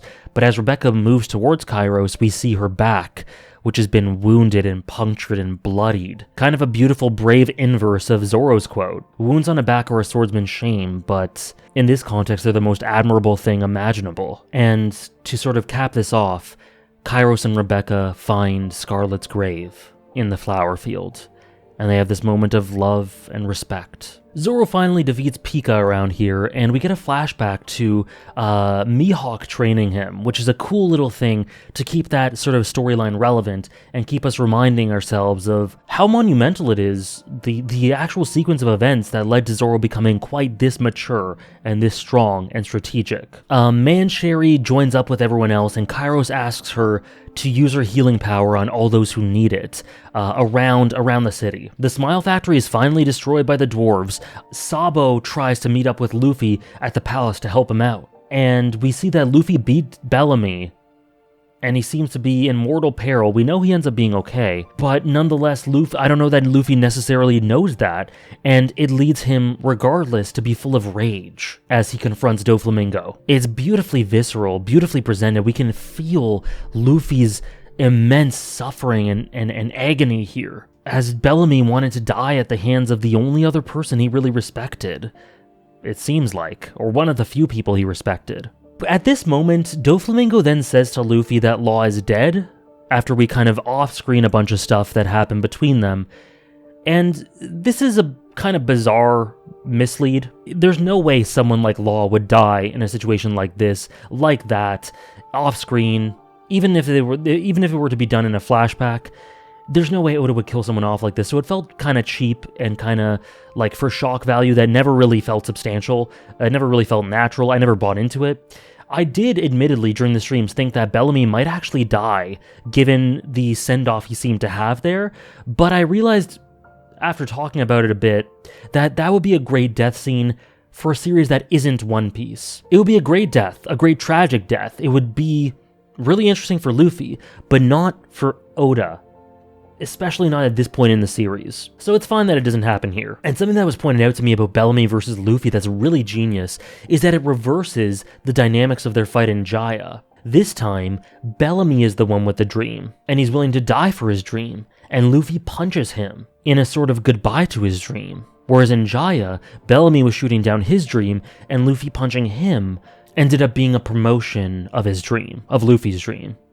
Kind of reversed in a way. We get a flashback with Law and Doflamingo, and we see that Law is taunting Doflamingo, saying that you don't know what you're up against. The Straw Hats have performed countless miracles, and he taunts him. Doflamingo says, grant me the powers of the Op fruit and I'll do whatever you desire. And Doflamingo says, okay, kiss the ass of every citizen in this country, bring Korra back. And he's not taking him seriously, he's taunting him. And it's funny because Doflamingo sees the Corazon symbol on his back, and he just can't conceptualize this connection, this heart, this care he had for Corazon expressed in this way. Why are you calling yourselves the Heart Pirates? Why is your symbol Corazon? It literally does not compute for Doflamingo why Law does any of these things. He is so broken, he cannot even begin to understand. And so he wants to end the Corazon curse, as he kind of dubs it, that Law continues to persevere with and embody. And I love how he talks about the Straw Hats being these miraculous miracle workers. It shows how much, like, despite his tsundere interactions with them, they can be kind of funny and slapstick, and it can be a great time, but he nonetheless has immense respect for them. And Luffy, for Law, fighting for Law, you can really see how much Law matters to him, how much he cares for him, as he fights Doflamingo, confronts him on top of everything. His expression so believable and so authentic, so extreme in their presentation. And they continue to fight each other, but at the same time the birdcage slowly closes in. People are panicking, trying to run, and it falls to those on the ground level, those outside of Luffy, outside of Law, who have to be leaders on their own to make sure they're able to avert this situation, because Luffy on his own isn't going to be able to stop all of this from happening. He can't do it all on his own. So we need help through the connections formed throughout this arc, throughout the series, because there is 1 hour before the birdcage kills absolutely everyone. Luffy and Law, it's revealed that Law is fine. Or not fine, but alive. They have some great switch-around tactics. Law uses his power. They have great chemistry, non-verbal, just sort of intuitive chemistry. Shows a great knack for these two people who have grown to understand each other and have this respect for one another, and who have connected on a deep level. You can see that through their chemistry as they fight Treble and Doflamingo. And Law seems to disembowel Doflamingo. He kind of rips him apart and proclaims that he should have died instead of Corazon as he sort of collapses.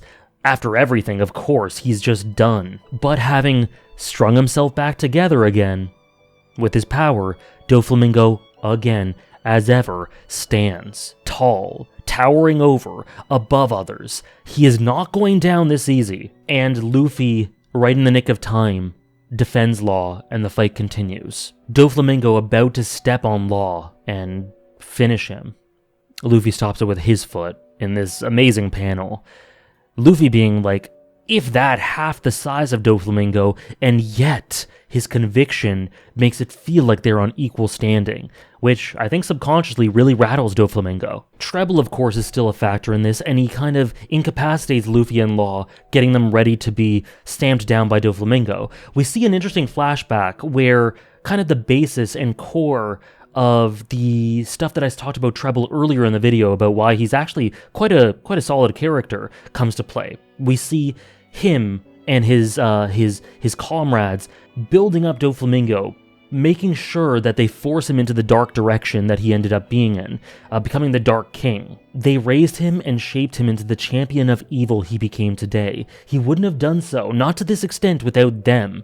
And so they have some culpability, and they will welcome that culpability. In fact, they see it as a great achievement, especially Treble. But it's interesting because this role is kind of self-defeating, because Law calls him Doflamingo's puppet, which in some ways is unfair, but in others is kind of, it's a self-perpetuating puppet. He puppeteered Doflamingo to become the type of person that would puppeteer him. So Law, it was smart of him to say this in this moment, and it was an attack on his hubris, but really, there's a sort of self-detrimental element to that I find really interesting and rich. But this is all Law needs to be able to find a glimpse, a chink in the armor that he's able to expose and capitalize on. Also, in the midst of all this, in Jinbei's continuing cover story, he finds a poneglyph, which is very notable, very interesting, and very much worth noting because of plot implications it may have down the line. So with Law pretty much out of commission, Luffy entrusts him with Robin, Kairos, Rebecca, and that crew just to make sure that he ends up being okay. But Law states something that I find very beautiful and one of my favorite Law moments so far. And he says that he wants to stay with Luffy. He says he's been waiting for this for 13 years, for Doflamingo to be struck down. And he says that if Luffy's gonna do it, he wants to watch it. He wants to have a front row seat. And if Luffy is going to be destroyed by him, he is with him as well. He's going to go down with Luffy, so he needs to stay with him, which I find so beautiful for their dynamic relationship and just for Law in general. This is essentially what his life has led up to, and he's not going to miss it. Not for a second. And what I love is that Luffy feels that as well. Law has laid all the groundwork for this, and while it ends up being the case that Luffy strikes the final blow, what he is sure to say is that you are feeling everything that Trafalgar Law has landed on you. Every bit of pain you're feeling right now is because he has worked himself to the bone to get us to this point. And I'm just finishing it off. I'm just taking us to the finishing line. I know you're feeling this pain, he says to Doflamingo. And Law wants to see this for himself and for Corazon. And for Luffy. The birdcage begins to close in more and more as time ticks by, and Luffy is having trouble with Doflamingo, and it gets to a point after Doflamingo taunts him where Luffy says, Gear 4. We fade to black and we just see the text, Gear 4. He says, you and your cage are in my way, so we gotta do something about that. And for this specific stream, this was the moment where I cut off the stream. And chat bet with me that I wouldn't be able to continue past this point.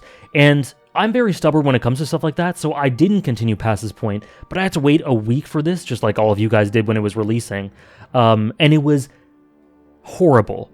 I was struggling day by day to not just open up Shonen Jump and read the next chapter, but I ended right here. I'll try to give the clip for this. I won't let any of them die. You and your cage are in my way.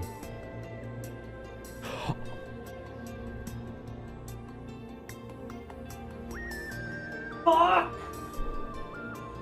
Fuck! Fuck!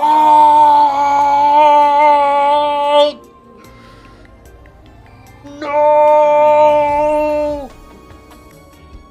Oh my god! Oh my god! What's Gear 4? What is it? What is Gear 4? Stop AJ clowning me! Fuck off!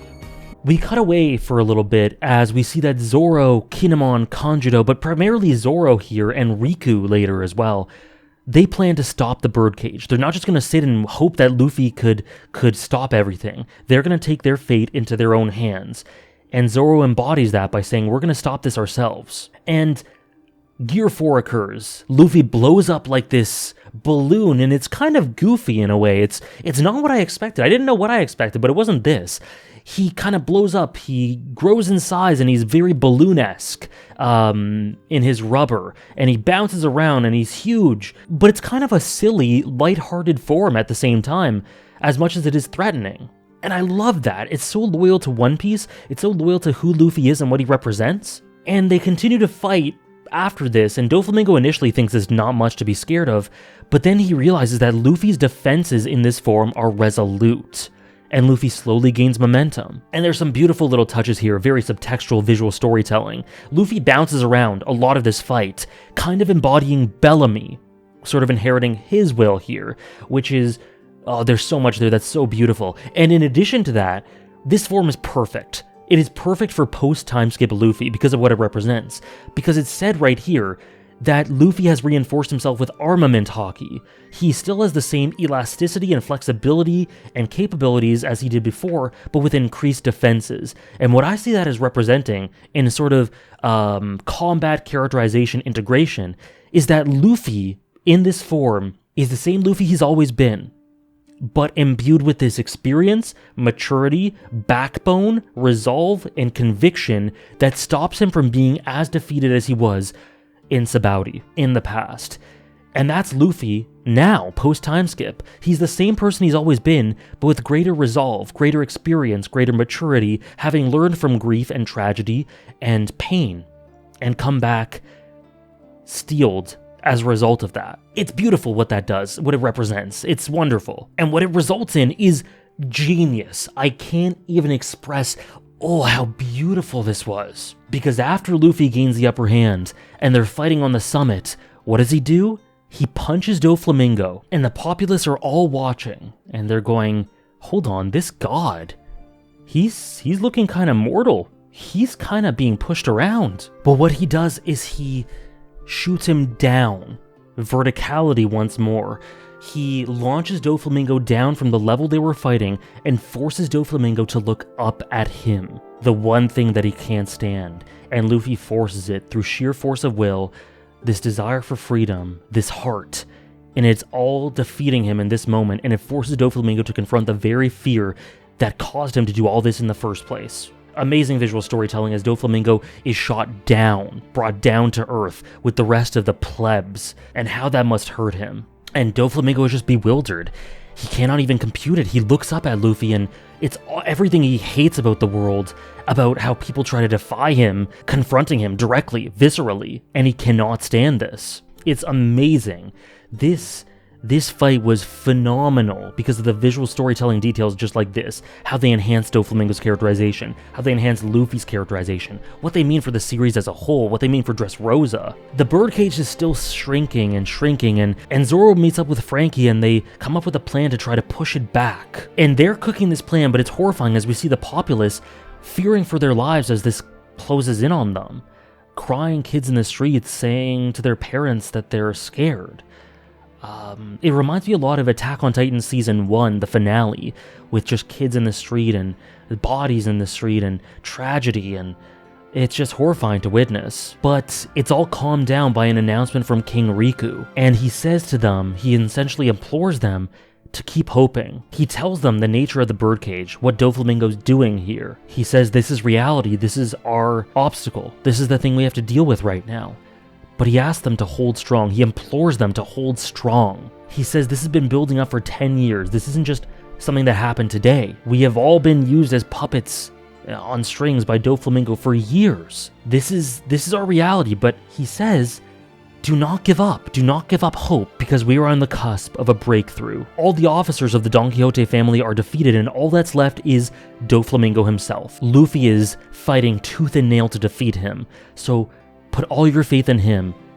Continue to struggle and live for now. Fight for yourself as Luffy fights for you. And do not give up. There is still hope. It's such a moving, beautiful speech from Riku. It encapsulates all of what Dressrosa is as an arc, so much of One Piece as an arc, and it empowers this old grandma who is in the street with her grandchild, with her granddaughter. It seems like, who just goes, "Okay, we gotta run." Prior to that, who had been sort of beaten down and psychologically just not in it and ready to give up. That changes right here, and it's a beautiful little empowering moment. And just in time for this proclamation from Riku, Doflamingo and Luffy continue to fight, and Luffy lands another huge blow on Doflamingo. And the symbolism here is perhaps even better than the one of a chapter or two ago of him looking up at Luffy. This one completely shocked me. And essentially what this symbolism is after Luffy punches Doflamingo and lands this blow, he is essentially pressed into a wall like a cliff face, hands spread out, almost crucified. But the more pertinent imagery here is that it's an exact reflection of how he was strung up as a child, a direct reflection of his past, and the trauma that must have brought back up at that moment. It cannot be overstated. It is insane that in that moment, Luffy, who is doing what he can to fight against oppression, who is doing what he can to free him and all these people who have been hated and pushed down for the past 10 years, Luffy is being a freedom fighter here. He's a revolutionist here in the most positive sense of the word. And yet, what he does to Doflamingo here, nonetheless, in a weird, twisted way, brought about that sympathy from me because of what had been done to him. Obviously, I wanted Doflamingo to lose here, despite him becoming maybe my favorite character in the series. It made sense for the narrative, it made sense morally. I didn't want him to win. I didn't want him to win for multiple reasons, but nonetheless, in this moment, it is so shocking to see him in that position. He just seems broken after this. He doesn't speak, he's just quietly brooding. And it is in the moments where he is quietly brooding like this where Doflamingo feels the scariest to me. He has said all sorts of scary, substantial things, intelligent things, cutting things, and this is the scariest I've ever felt that he's been. And my question from here was, okay, so he's reliving this trauma. How does he respond to it? Does he break, or does he bounce back? And eventually Luffy's Gear 4 runs out, and he's inactive. He's unable to use Haki for another, I believe it was 10 minutes. And in response, Doflamingo gets up and smiles his scariest smile yet. Still not defeated. The art is insane. It makes him look absolutely demonic. However, and this is the ultimate payoff for the Colosseum stuff, Gats, whatever his name is, the announcer at the Colosseum, makes it clear what's going on for Luffy and that he needs to be protected, and the Colosseum members fight to fend off Doflamingo for those 10 minutes.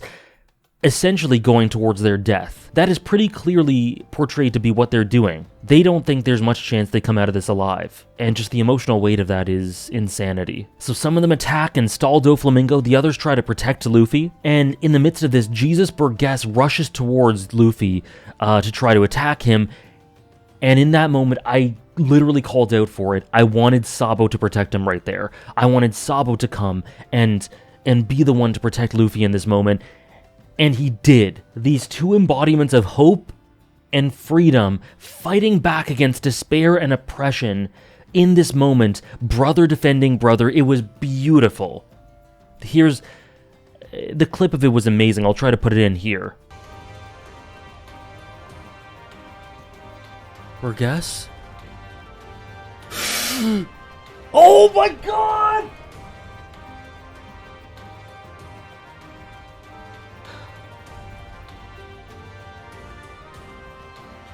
Oh no! It's what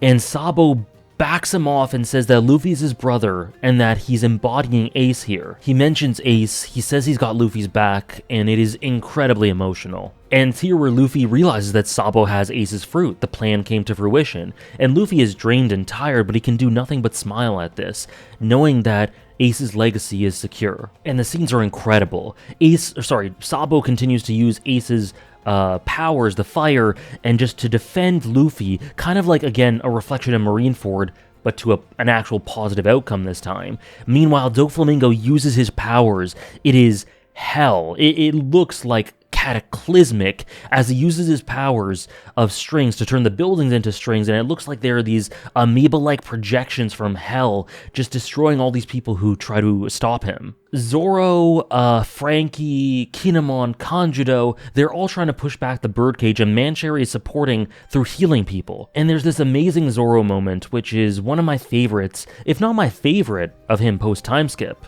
Kanjudo and Kinemon are going, this is crazy, like, this is impossible.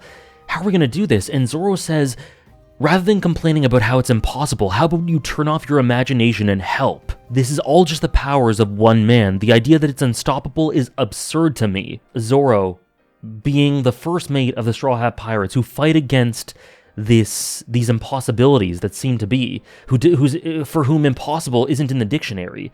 What a beautiful thing for him to say in that moment. And in the midst of this, Viola states that she never even thought of pushing back against the cage, which is very metaphorical and symbolic. These people who have been entrapped in this cyclical mindset of oppression and conditioning for years and years and years didn't even think that they could push back against this cage, metaphorically and physically. They didn't think that there was a way out for them. But the Straw Hats come in, and they show them that avenue. Now, Doflamingo, kind of getting tired of chasing after Luffy, speeds up the birdcage and makes it so that there are 4 minutes left of Luffy healing, and 3 minutes left before the birdcage closes in on everyone. So, and here someone pointed out something really cool, which is that Crocodile and Doflamingo's sort of lead-ins to their defeat are total opposite. Crocodile was shoved up into the air, flown up into the heavens, shown to be who he is to everyone below, to witness it in all its grandiosity, that he is just this man. He was in the shadows throughout, and they saw him for who he was in that moment. Meanwhile, Doflamingo portrayed himself to be this hero, this heavenly hero, and he is shot down into the ground. Complete opposites, and foils in that way, and it's really cool. Law makes his way to Luffy and says that he'll help protect him on his last legs. Beautiful how, against everything, Law is there for Luffy. He says he'll protect him for as long as it takes. And then in this moment, all of the people on the ground level are pushing back against the cage. Even Fujitora pledges himself to Luffy's cause, as he says, "Though my power may be slight, I pledge it to your cause." It's just this beautiful moment. When it comes to this time for the citizenry to be saved, there is no question of allegiance for Fujitora here. He's only ever cared about them, the good of the populace. And in this moment, it stops the birdcage for a brief moment, which offers a glimmer of hope, as Luffy only needs a minute left. It's so moving, the connections of everyone, the Colosseum, the whole story, all these connections moving together to just lend Luffy that time. This is such amazing payoff. Meanwhile, Doflamingo has captured Viola, and Rebecca has come. He takes control of Rebecca and gets her to attack Viola. And right now, Gyat announces to the island, to everyone, that Lucy is Luffy, and that he needs this last bit of support. And Gyat says to Doflamingo, "You stole the throne through deceit, the false king, and this will be your execution stand," as he rallies everyone behind Luffy. And it's this amazing countdown. 10, 9, 8. It keeps counting down as they back the cage away. They chant Luffy's name or Lucy's name. It's kind of bringing a tear to my eye. It's so sweeping. It's so epic and emotional. There's 3 seconds to go. People throw up their fingers for 3 seconds left. 2, as they count it out. 1, 0. Zoro, Usopp, Robin, everyone is just willing Luffy forward. Doflamingo's controlling Rebecca to attack Viola, who tearfully says, "I don't blame you for this, accepting death here." But Luffy comes out of nowhere and stops the sword with his head, saving Rebecca once more, saving Viola, and Doflamingo can't help but grin at this. All of Dressrosa screams in joy and tears, and Rebecca, Zoro grins, Usopp's delighted, Bard is losing himself. Yachts, Viola, Rebecca, and Doflamingo says to Luffy, "It's all you can do just to stand, isn't it?" And Luffy says, "Same deal with you. So let's finish this." And they fight again. Doflamingo seems to get the upper hand on Luffy, but Luffy thinks back to Rayleigh, all the training he endured, all the things he learned, the will he built up, and he takes his final stand and uses Gear 4, and they fight fist to fist in the sky, and Luffy says, "You try to trap everything within your own hands so that you can control everyone, and it's suffocating me." And Doflamingo says, "Then blame your blood. You were born to be human refuse and helpless puppets. I'm not like you humans." And Luffy says, "I'm gonna kick your butt and be free." And in these magnificent spreads, Luffy lets out his final blow and defeats Doflamingo. We see the glasses shatter, and the narration says, from Corazon, as Law reflects on this scene, as Corazon's will comes to fruition, we hear the words again. "In one area, the people of the D are known as the enemies of the gods, and Doflamingo is defeated, once and for all, finally." Beautiful spreads as we see the dust sort of settling, the aftermath of all this. Everyone, Rebecca, Viola, Law, Gyatso, just looking on at what's happened as Luffy falls down to earth. And Gyatso says, "What kind of commentator fails to crown the winner?" as he declares that it's the end of Doflamingo's rule. The cage is disappearing, and it requires one more push from Zoro, Riku, Frankie, Kinemon, Kanjuro, and then it's done, as Riku sees his kingdom has been reclaimed. Bart is full of tears. Fujitora just looks with this expression of wonder, and Rebecca looks over Luffy, unconscious but smiling, and she thinks to how he promised to her that he'd defeat Doflamingo for her, and her tears fall onto his face as she realizes that he would never break a promise like that. Everyone screams for Luffy, cries for Luffy, everyone celebrates their freedom. Robin has this beautiful smile. Usopp, Zoro grins, Frankie. And they did it. Kairos thinks back to his journey. He suffered more than the vast majority, and it's over. It's over. He's got his family back. He's got Dressrosa back. And in a beautiful bit of narration, it says, "It is not always a tragic event when a kingdom falls into ruin. On this day, the citizens of Dressrosa rejoiced and wept amidst the rubble." And that reminds me of the Fishman Island promise, the prophecy that it'll be destroyed by Luffy. I don't think that this is going to be the last island destroyed by Luffy in a positive manner. Now, in a bit of the aftermath, Sabo is finishing off his fight with Burgess, and he grows a bit tired of it. He just kind of starts to ignore him a bit, gets a bit disinterested, until Burgess mocks Ace, which reminds me directly of how Ace had to attack Akainu for mocking Whitebeard.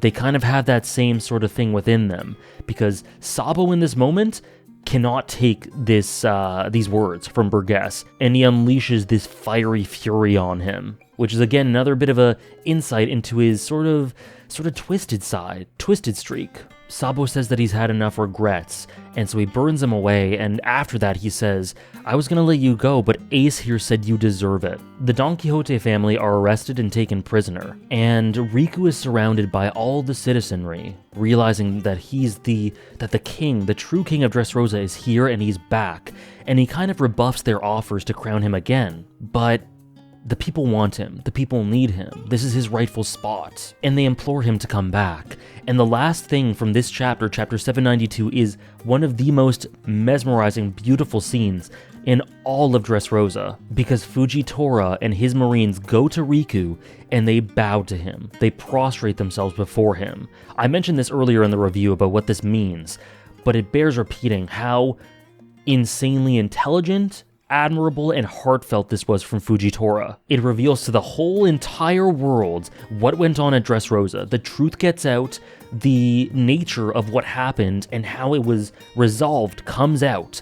This isn't another Alabasta. The proper people who are supposed to be given credit are given credit, and Fujitora makes that clear. And he tells Riku, the world must see this display of honesty. He let the pirates go crazy, hoping that they would defeat Doflamingo, but it was a huge risk that left the credit to go with the pirates. And so he's not going to act righteous. He's not going to act like he's in the right. He has to be honest, just like Smoker in a lot of ways.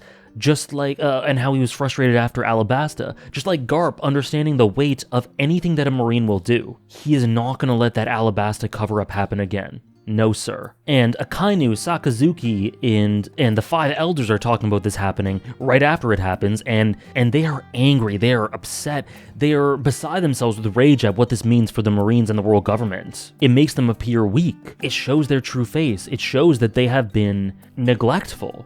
We see a bit of a flash around the world.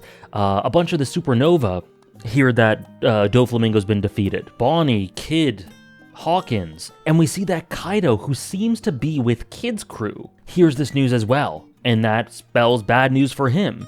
But it's also mentioned that Kid's crew want to take down Shanks. Kid versus Shanks.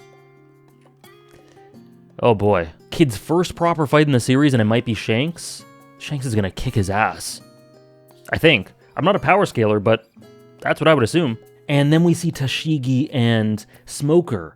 We see that Tashigi has struck up this beautiful relationship with the kids from Punk Hazard, which is so lovely, and Smoker is kind of filled with almost a little bit of a human petty admiration, a bit of jealousy that Fujitora was able to do what he couldn't, and stand up to the Marines, stand up to the world government. Tashigi says it's almost as if he righted that wrong for us. And Smoker is very honest in saying that I wouldn't do the same thing if I had his rank.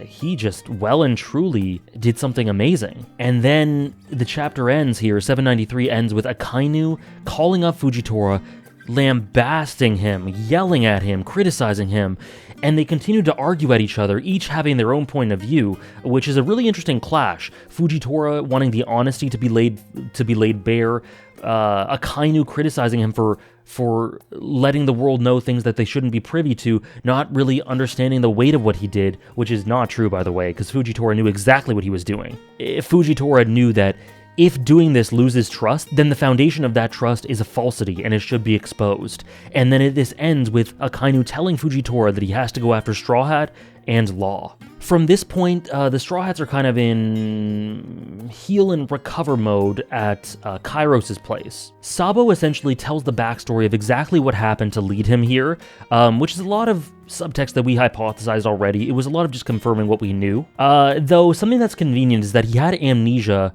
to sort of explain the fact that he did not join up with Luffy or didn't find Luffy through all of this. That itself is quite a convenience. Some were saying, Luffy definitely heard of Sabo across the sea and it's a plot hole that he didn't go out to him. I don't personally think that myself. I don't really know. For a bunch of reasons, I don't really buy into that. Now, I do think the amnesia is kind of lazy writing. It's a little bit sloppy. It's very convenient. However, I don't agree with some who criticize the way that he got out of the amnesia to be really convenient, because it is a shock to the system when he hears the news that Ace had been killed. And I've seen the complaint that he no doubt saw of Ace's exploits in the newspaper. Maybe he did, but the thing is, he wouldn't have recognized Ace's name itself, because he wasn't jogged out of his amnesia yet.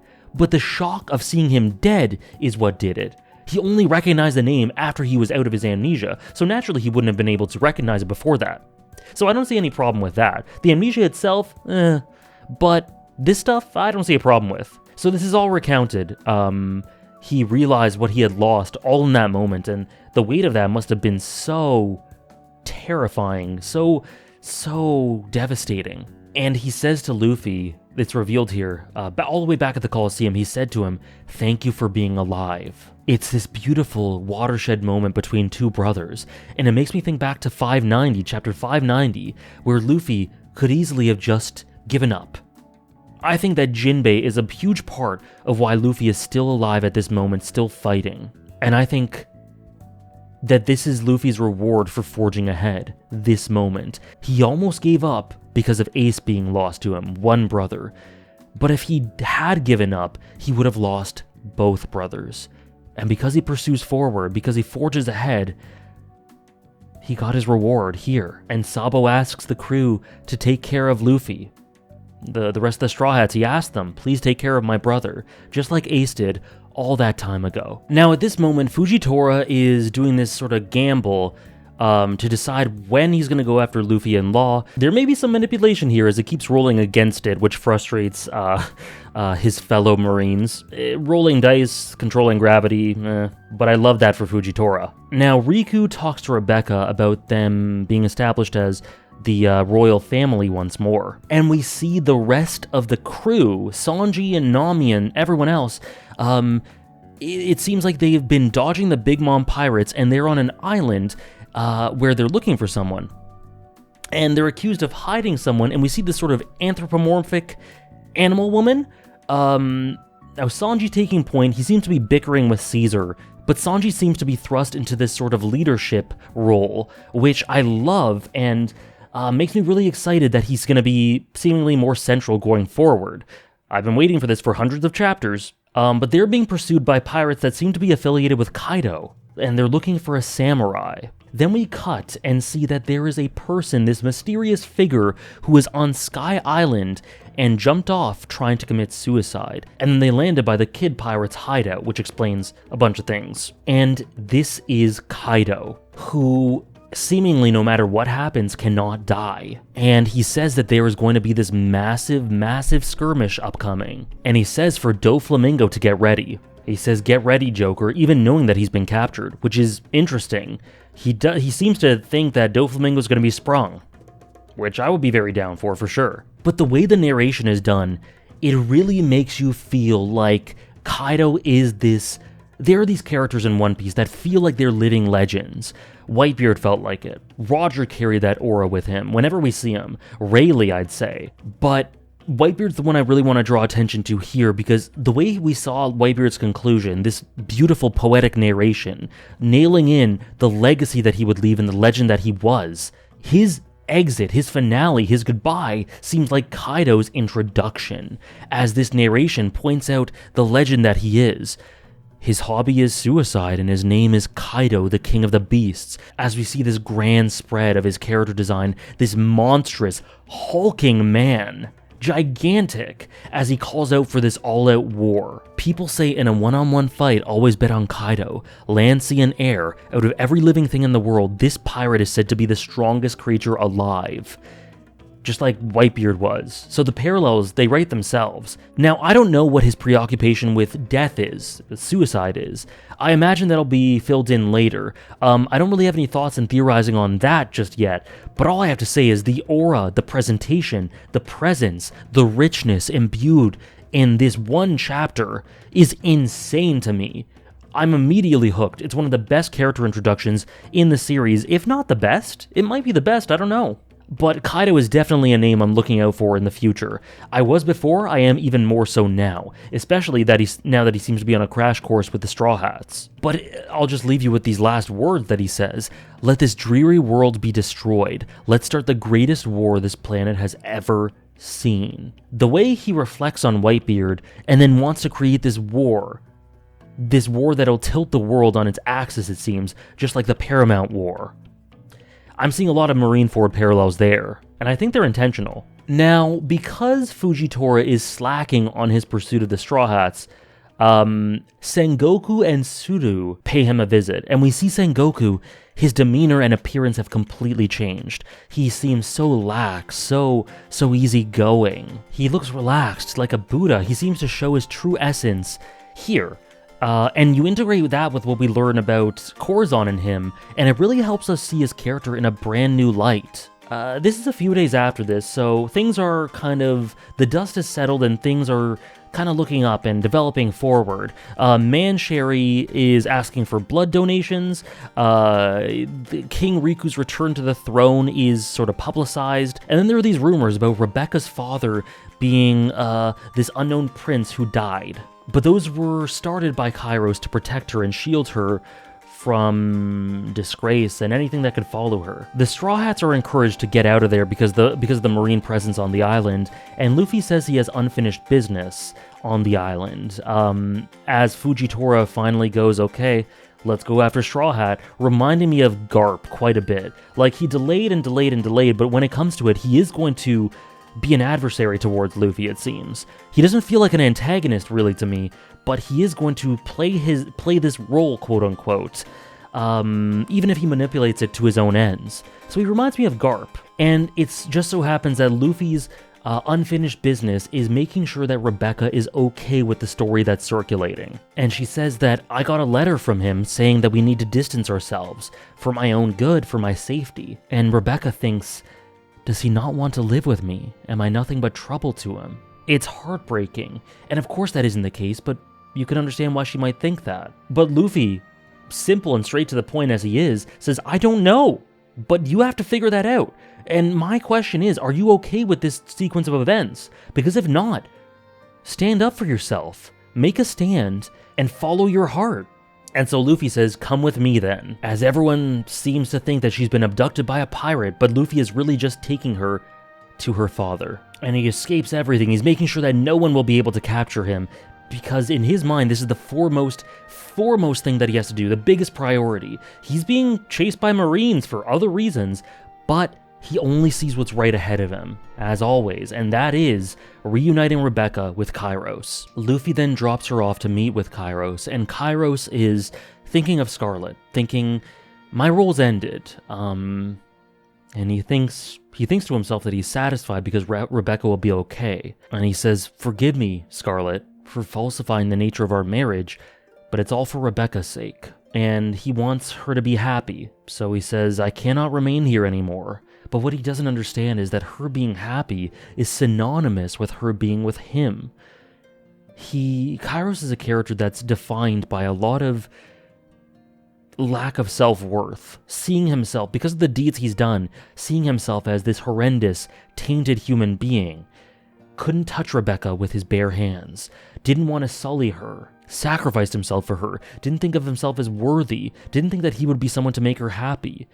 But as he leaves his house to depart, he sees her right in front of him, and she says, you shouldn't lie like that. And she says, I'm not the daughter of some random prince from somewhere. I don't care what the logic is behind the letter. I am your daughter. I am the daughter of Kairos. And it's one of the most touching scenes in Dressrosa. She says, don't lie to me. And she says, just be at my side, soldier, as she gives him a hug. And he says, you really want me as your father? And she says, yes, let's live together. And Viola takes up the reign instead. And Luffy continues to be pursued by Fujitora after this little detour. But one of the most beautiful, beautiful scenes in Dressrosa, and honestly, one of my favorite scenes in all of One Piece, this reunion between Kairos and Rebecca. Finally, after years and years, after their journeys, their individual journeys, and the pain they experience together, they finally wind up happy in each other's arms, father and daughter. Absolutely beautiful. Now, all the allies we've gathered throughout this, the Tontatas, Mancherry, their other comrades, help Luffy to try to evade the Marines here. And Law, through all this commotion, finds Sengoku and tells him that he is the kid that Corazon helped all that time ago. What a beautiful, interesting, unexpected dynamic here, as Sengoku reflects upon the pain he experienced, the grief upon losing Corazon. Like a father losing a son almost. Maybe directly. I think almost is an unfair way to put it. I think he did lose a son. And Law here is feeling a little insecure, so he asks Sengoku, I don't know if I'm living the way that Corazon would have wanted me to live. Am I doing the things he wanted me to do? Did he sacrifice himself so that I could live this way? As he tells Sengoku, I am a D. And so Law is thinking, was I rescued because of this D, was I supposed to live my life a certain way? Did I do him proud? Should I have done something differently? And essentially is just filled with this insecurity, or these questions, rather. And Sengoku says one of my favorite lines in the entire series. He says, he certainly didn't save your life for the sake of that. Don't ever attach a reason to the love you've received. As he thinks to himself, yet another one, the D always follows a checkered fate. But that line, don't ever attach a reason to the love you received. Corazon didn't need him to live in a certain specific way. He just wanted him to live, period, and be free, and have the chance to make bad decisions and good decisions and everything that comes with that. He just wanted Law to be free. That's it. Because he loved him. And Sengoku says, let us both keep him in our memory. That is the thing that we can do for him. You can live free. I'm sure that's what he would tell you. What a beautiful exchange. Just absolutely heartwarming and sad, and empowering and optimistic, despite being sad. As these two have this common link between them, these characters who I wouldn't have associated together at all. But that common link is Corazon. Fujitora continues to pose this obstacle for Luffy, and Luffy ultimately uses Gear 3, I believe, after Fujitora raises all this monumental amount of rubble and debris to stop all the pirates. Luffy just punches him and says, if I keep letting people like you stop me, I'm never gonna be king. But in what is this beautiful, very funny, but also very heartwarming turn of events, Luffy, while fighting Fujitora, seeing that he's blind, telegraphs the attacks he's doing so that Fujitora knows what's gonna be coming. I'm gonna punch you now, I'm gonna kick you, left hook incoming, and Fujitora, takes exception to the fact that Luffy seems to be pitying him, and Luffy goes, shut up, I don't care. I don't think you're a bad guy, so...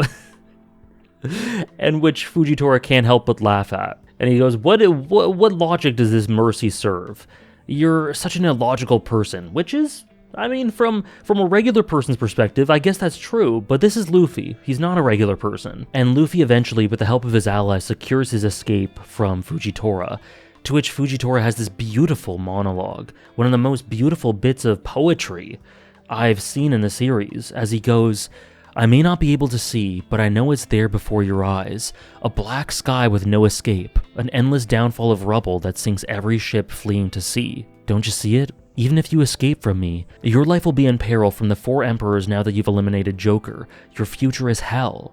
You've showed pity for my blind eyes, but I earned my lack of sight by my actions. I shut these lids on my own. Saw too many things I didn't care for. Now at least I can guide you to hell itself. And that's a really interesting little detail. I think there are 2 ways you can interpret this. He says he shut those lids on his own because of his actions. He earned his lack of sight by his actions. I think it's pretty much not 100% confirmed, but nearly confirmed that he cut his eyes out himself out of horror, because of the actions that he's done, the horrible actions. But I also initially interpreted it as him just losing them because of some accident and believing that it was sort of karmic because of his actions and that he deserved it. But I think the story seems to be leaning towards the former, but just thought I'd mention that. He then sees the citizenry calling out for Kairos and Rebecca and seeing all the joy that Luffy has brought forth, and Fujitora then thinks to himself, Straw Hat Luffy, honest to a fault. Everyone seems determined to save you. What kind of man are you? What color's your hair? What shape your eyes? What features do you wear? I suppose I shouldn't have closed these eyes. Now I want to take a gander at your face. And I think that speaks for itself. Of the beauty of Luffy, of how disarming he is, of the beauty of Fujitora, and how conflicted he is as a person, how many layers to him they are, how many angles you can look at him from. But at heart, I think he's quite simple. I think he's someone who deeply cares for the good of the world, who may have been misled in the past, but now has his eyes set on what he views as the most productive way forward, and respects those who live with their heart on their sleeve. Those like Luffy, who do what they can to make of the world a prosperous place. And in beautiful tandem with this, all of Luffy's allies, Cavendish, Sai, Bart, Ideo, Leo, Haruden, and Orlumbus, and all their fleets, they dedicate themselves to Luffy. They say, "We are at your disposal," and Luffy gains the power of an armada under the affiliation of the Straw Hat Pirates, as Bart puts it. And this is the most influence by far that Luffy has ever accrued, and it's simply due to the nature of who he is. It's a simple byproduct of living his life in the most natural way, and I find that so beautiful. However, Luffy being Luffy doesn't want to be the captain of this fleet, the master captain of all these people. He says it'll cramp his style, simple as always. He just says, I don't want to be this sort of big shot. I just want to be king of the pirates. I want to find the One Piece. I want to go to adventures. I want to be free. These things may come with that as a byproduct of who he is, but he doesn't really need that. But what he does want is friends and allies. And he goes, tell you what, I don't want to be your master captain of all your fleets, but if I ever need help, why not just come to help me out as a friend? If you're in trouble, call for us. If I'm in trouble, I'll call for you. That's what friends are. I'll never forget about what we achieved here. And I think that's best for both of us. And Bart kind of puts it all together and he says, to Luffy, being king of the pirates doesn't mean being big. It just means being free. Beautiful sentiment. So Luffy to his core. Now all these other pirates who had issues with them taking out Doflamingo start to attack Luffy and all his allies now, but Fujitora, out of nowhere, uses his rubble to fend them off as a sort of final farewell and thank you to Luffy for everything, the show of appreciation. And in this moment, they all share sake cups. Luffy and all these fleet commanders, they drink them in his honor as this symbol of friendship. And this alliance, not an official alliance where Luffy is the head of everything, but this equal standing, this togetherness, this friendship is anointed. And they all start this party, and the narration is beautiful. As this rubble falls from the sky, this would seem to be this doomsday-esque scenery, but it signals the beginning of a beautiful new chapter. As Fujitora looks up in the sky and bows down and smiles. And Rebecca and Kairos look on at everything and kind of just look across the horizon. Rebecca holding Kairos' hand with her hand, him holding hers with his, and no gloves. And she says, "Is my hand warm?" And he says, "Yes, it's very warm." And he kind of bursts into tears there. He no longer feels the need to wear a glove because he no longer feels like he's tainted. He feels worthy of holding his daughter's hand. And there's more to it. The warmth of her hand that he feels after his stint as Thunder Soldier. There's just so much there. It's so beautiful. And it all ends in this victory party, as it always does. And the narration kind of trolls us a bit, as it says, 7 odd and mighty warriors labeled themselves the followers of Straw Hat Luffy. After this moment, they will each grow in power until they eventually cause a great incident of historic proportions. But for the moment, that is a story that no one yet knows about. Another hint. They couldn't just let us enjoy the victory party in peace, huh? Oda had to just toss in another little seed there, another plot line that's gonna come to fruition 400 chapters from now. And this is a big one, because for the first time in hundreds of chapters, we see Lucci. He's talking with Spandam, and he talks about how a lot of weapons were stolen from them. And this is pretty much exactly what the revolutionists were talking about, so I don't think the identities of who did that is a secret. But seeing Lucci again, Spandam again, 2 characters I'm a big fan of, that was so cool. What a great time to bring them back into the story, even just for this little crumb, because it ensures that they have a role going forward, and that is just another hook. And once again, the narration back in Dressrosa talks about how this was a land of tragedy, but it now seems like the sun is shining once more. The king has been established, things are looking up, and just as this storm that Luffy and the Straw Hats are, they've run through this place and made it better through their presence. They've never tried to be heroes, but to so many, they absolutely are. And to Dressrosa, they absolutely are. As we go throughout, we see the Tontatas, Kairos, Rebecca, Riku, It's just beautiful, beautiful stuff, putting a cap on Dressrosa. And things are being prepared for the Reverie, as the dwarves have come out and can now interact with humans. But there's lots of little hints about this Reverie, this meeting for all the world leaders, that's once again dwelt upon here. And that's kind of been cooking in the background, and I've definitely been paying attention to it, so I think that'll be addressed, I don't know if it's going to be imminent, but kind of soon, in the next 200 chapters soon, or something like that. Maybe 150 if I'm lucky. But then we cut to Sudu, who has Doflamingo chained up and imprisoned. And Doflamingo is cackling at the power vacuum that will result from him just completely disappearing from the economy, from the underground economy of this world. And he kind of comments upon how many forces of power there are. The warlords, the worst generation,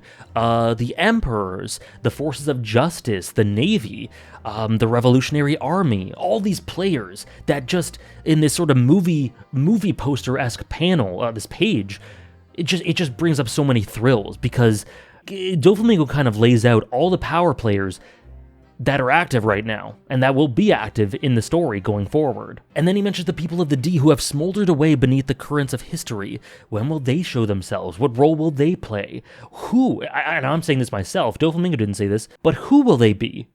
Because Law was a bit of a mystery. I didn't know he was a D. So are there characters who are Ds that I don't know about? And Doflamingo says, who will betray who? The world is going to be toppled, essentially, is what Doflamingo says. Those on their lofty perches will be dragged down, the celestial dragons. And he says, essentially, in such a thrilling, even when he's in prison, even when he's out of the Ark, he says, he just spits. He goes, this is going to kick off the greatest battle for power in the history of pirate kind, which kind of integrates with what Kaido was saying about the greatest war that he implored Doflamingo to join him with.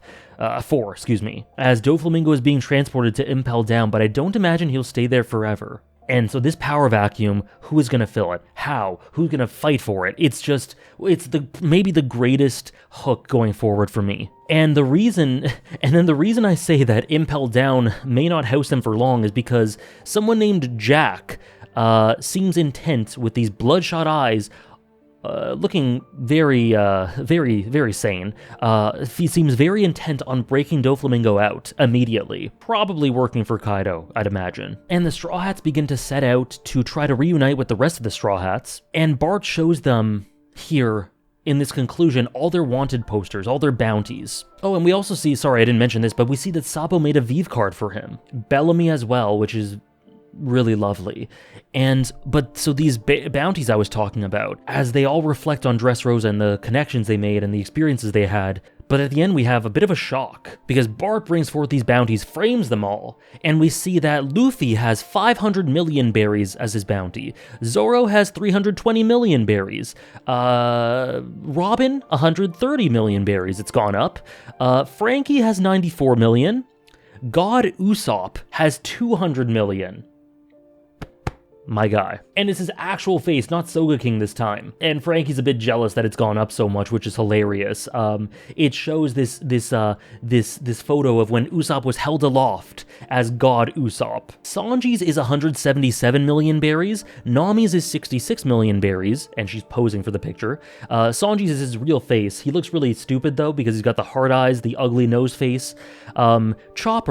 Chopper's is 100 berries, and Brooks is 83 million berries, and it's his concert poster, which is beautiful. And Bart says that anyone associated with Luffy, allied with him, got a 50 million berry bounty bump as well. But the last thing we see at the end of Dressrosa is the fact that Sanji, his bounty, as opposed to Dead or Alive, where it says that it says for everyone else, says only alive. Only alive. Now, I've read ahead a little bit, so I know the implications of that. I'm recording this video is taking a long time to put together for a bunch of reasons, but so I'm recording this and I've started the beginning of Whole Cake Island. I hadn't earlier in the video for some of the recordings, but I have now. I've just about hit the beginning of it. So I know some of the reasons for that, and I'm not going to theorize about it because I know, just to be upfront about that.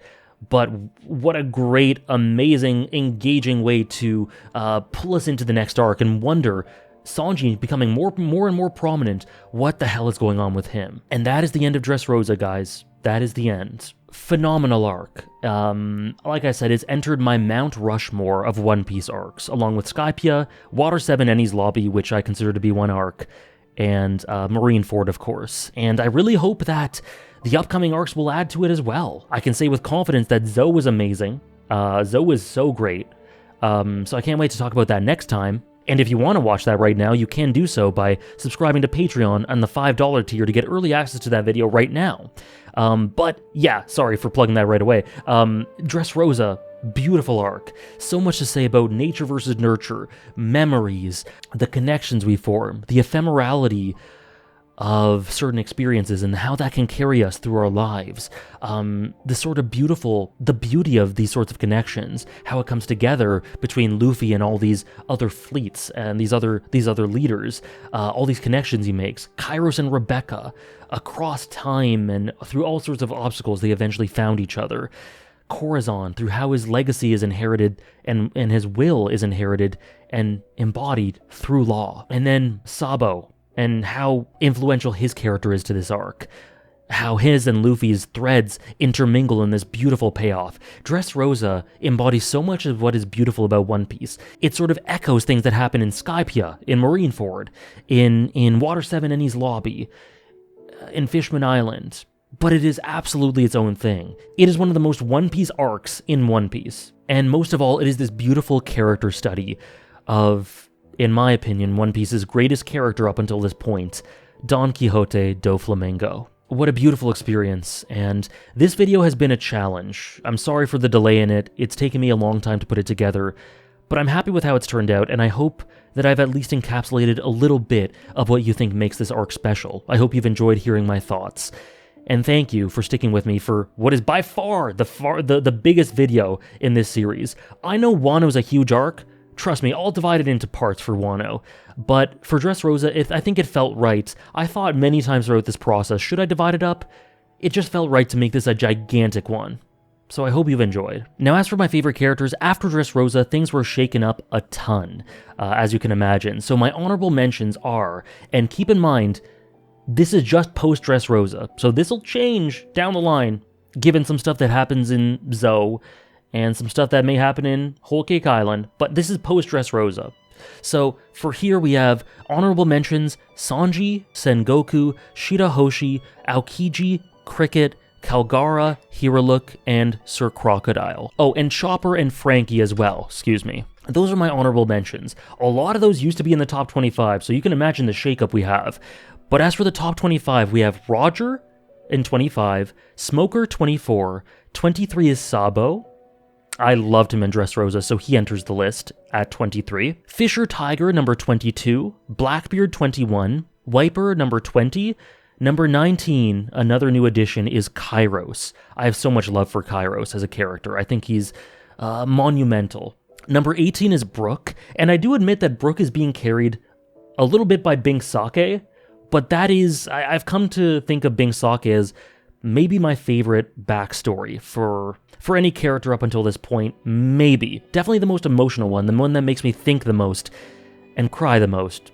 So Brook is, I'm gonna be upfront with the fact that Brook is kind of carried by that, and he hasn't done a ton lately, but that could change. And at the moment, he's number 18.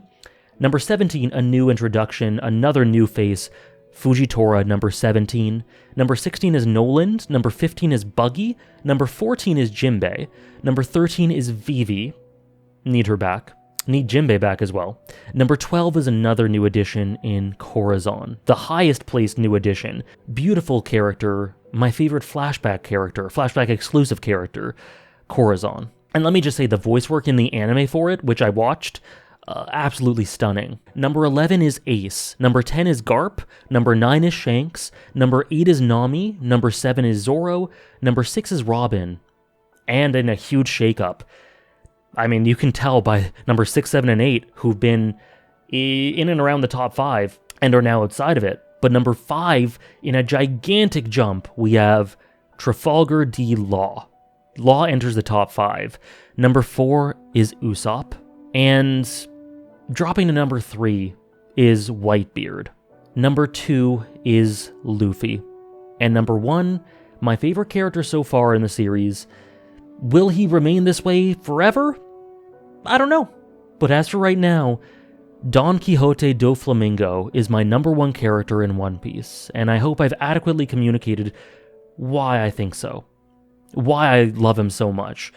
The psychology, the way it integrates with his actions in multiple stages of his life, the contradiction of his mindset, the way it interacts and the dynamics he has with so many different characters, the way he views the world and how broken and fragmented his mind is, and how he goes about enacting that broken mindset, and yet, despite all this, being written in such an abstract and bold and creative way, being the perfect antithesis throughout Dressrosa. He is just everything I look for in a magnificent antagonist, and he is my favorite character in One Piece.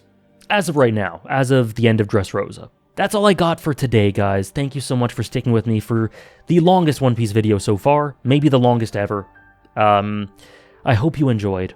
If you'd like to watch the next one, the Zoe review, which I imagine will be quite a bit shorter than this one, you can do so right now by subscribing to my Patreon under the $5 tier for early access to the next video. You can follow me on Twitch, where I read every single chapter live, on stream with chat, and you can also join my Twitch for other stuff.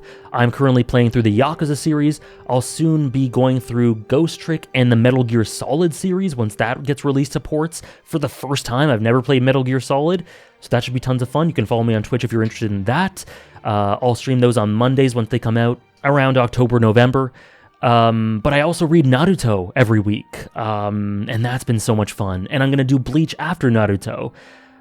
So lots of great stuff on the horizon. Follow me on Twitch if any of that sounds interesting. You can also join my Discord to become a part of the community. It's a great community. They talk about all sorts of things on there. One Piece is probably the main thing you're interested in if you're watching this video, but there's Hunter x Hunter, Jujutsu Kaisen, Naruto, Bleach, video games in general, TV shows, Haikyuu, all sorts of stuff. So join the Discord if you're interested. Be sure to share your thoughts on this monumental arc if you feel like you want to. Please, I'd love to read some opinions.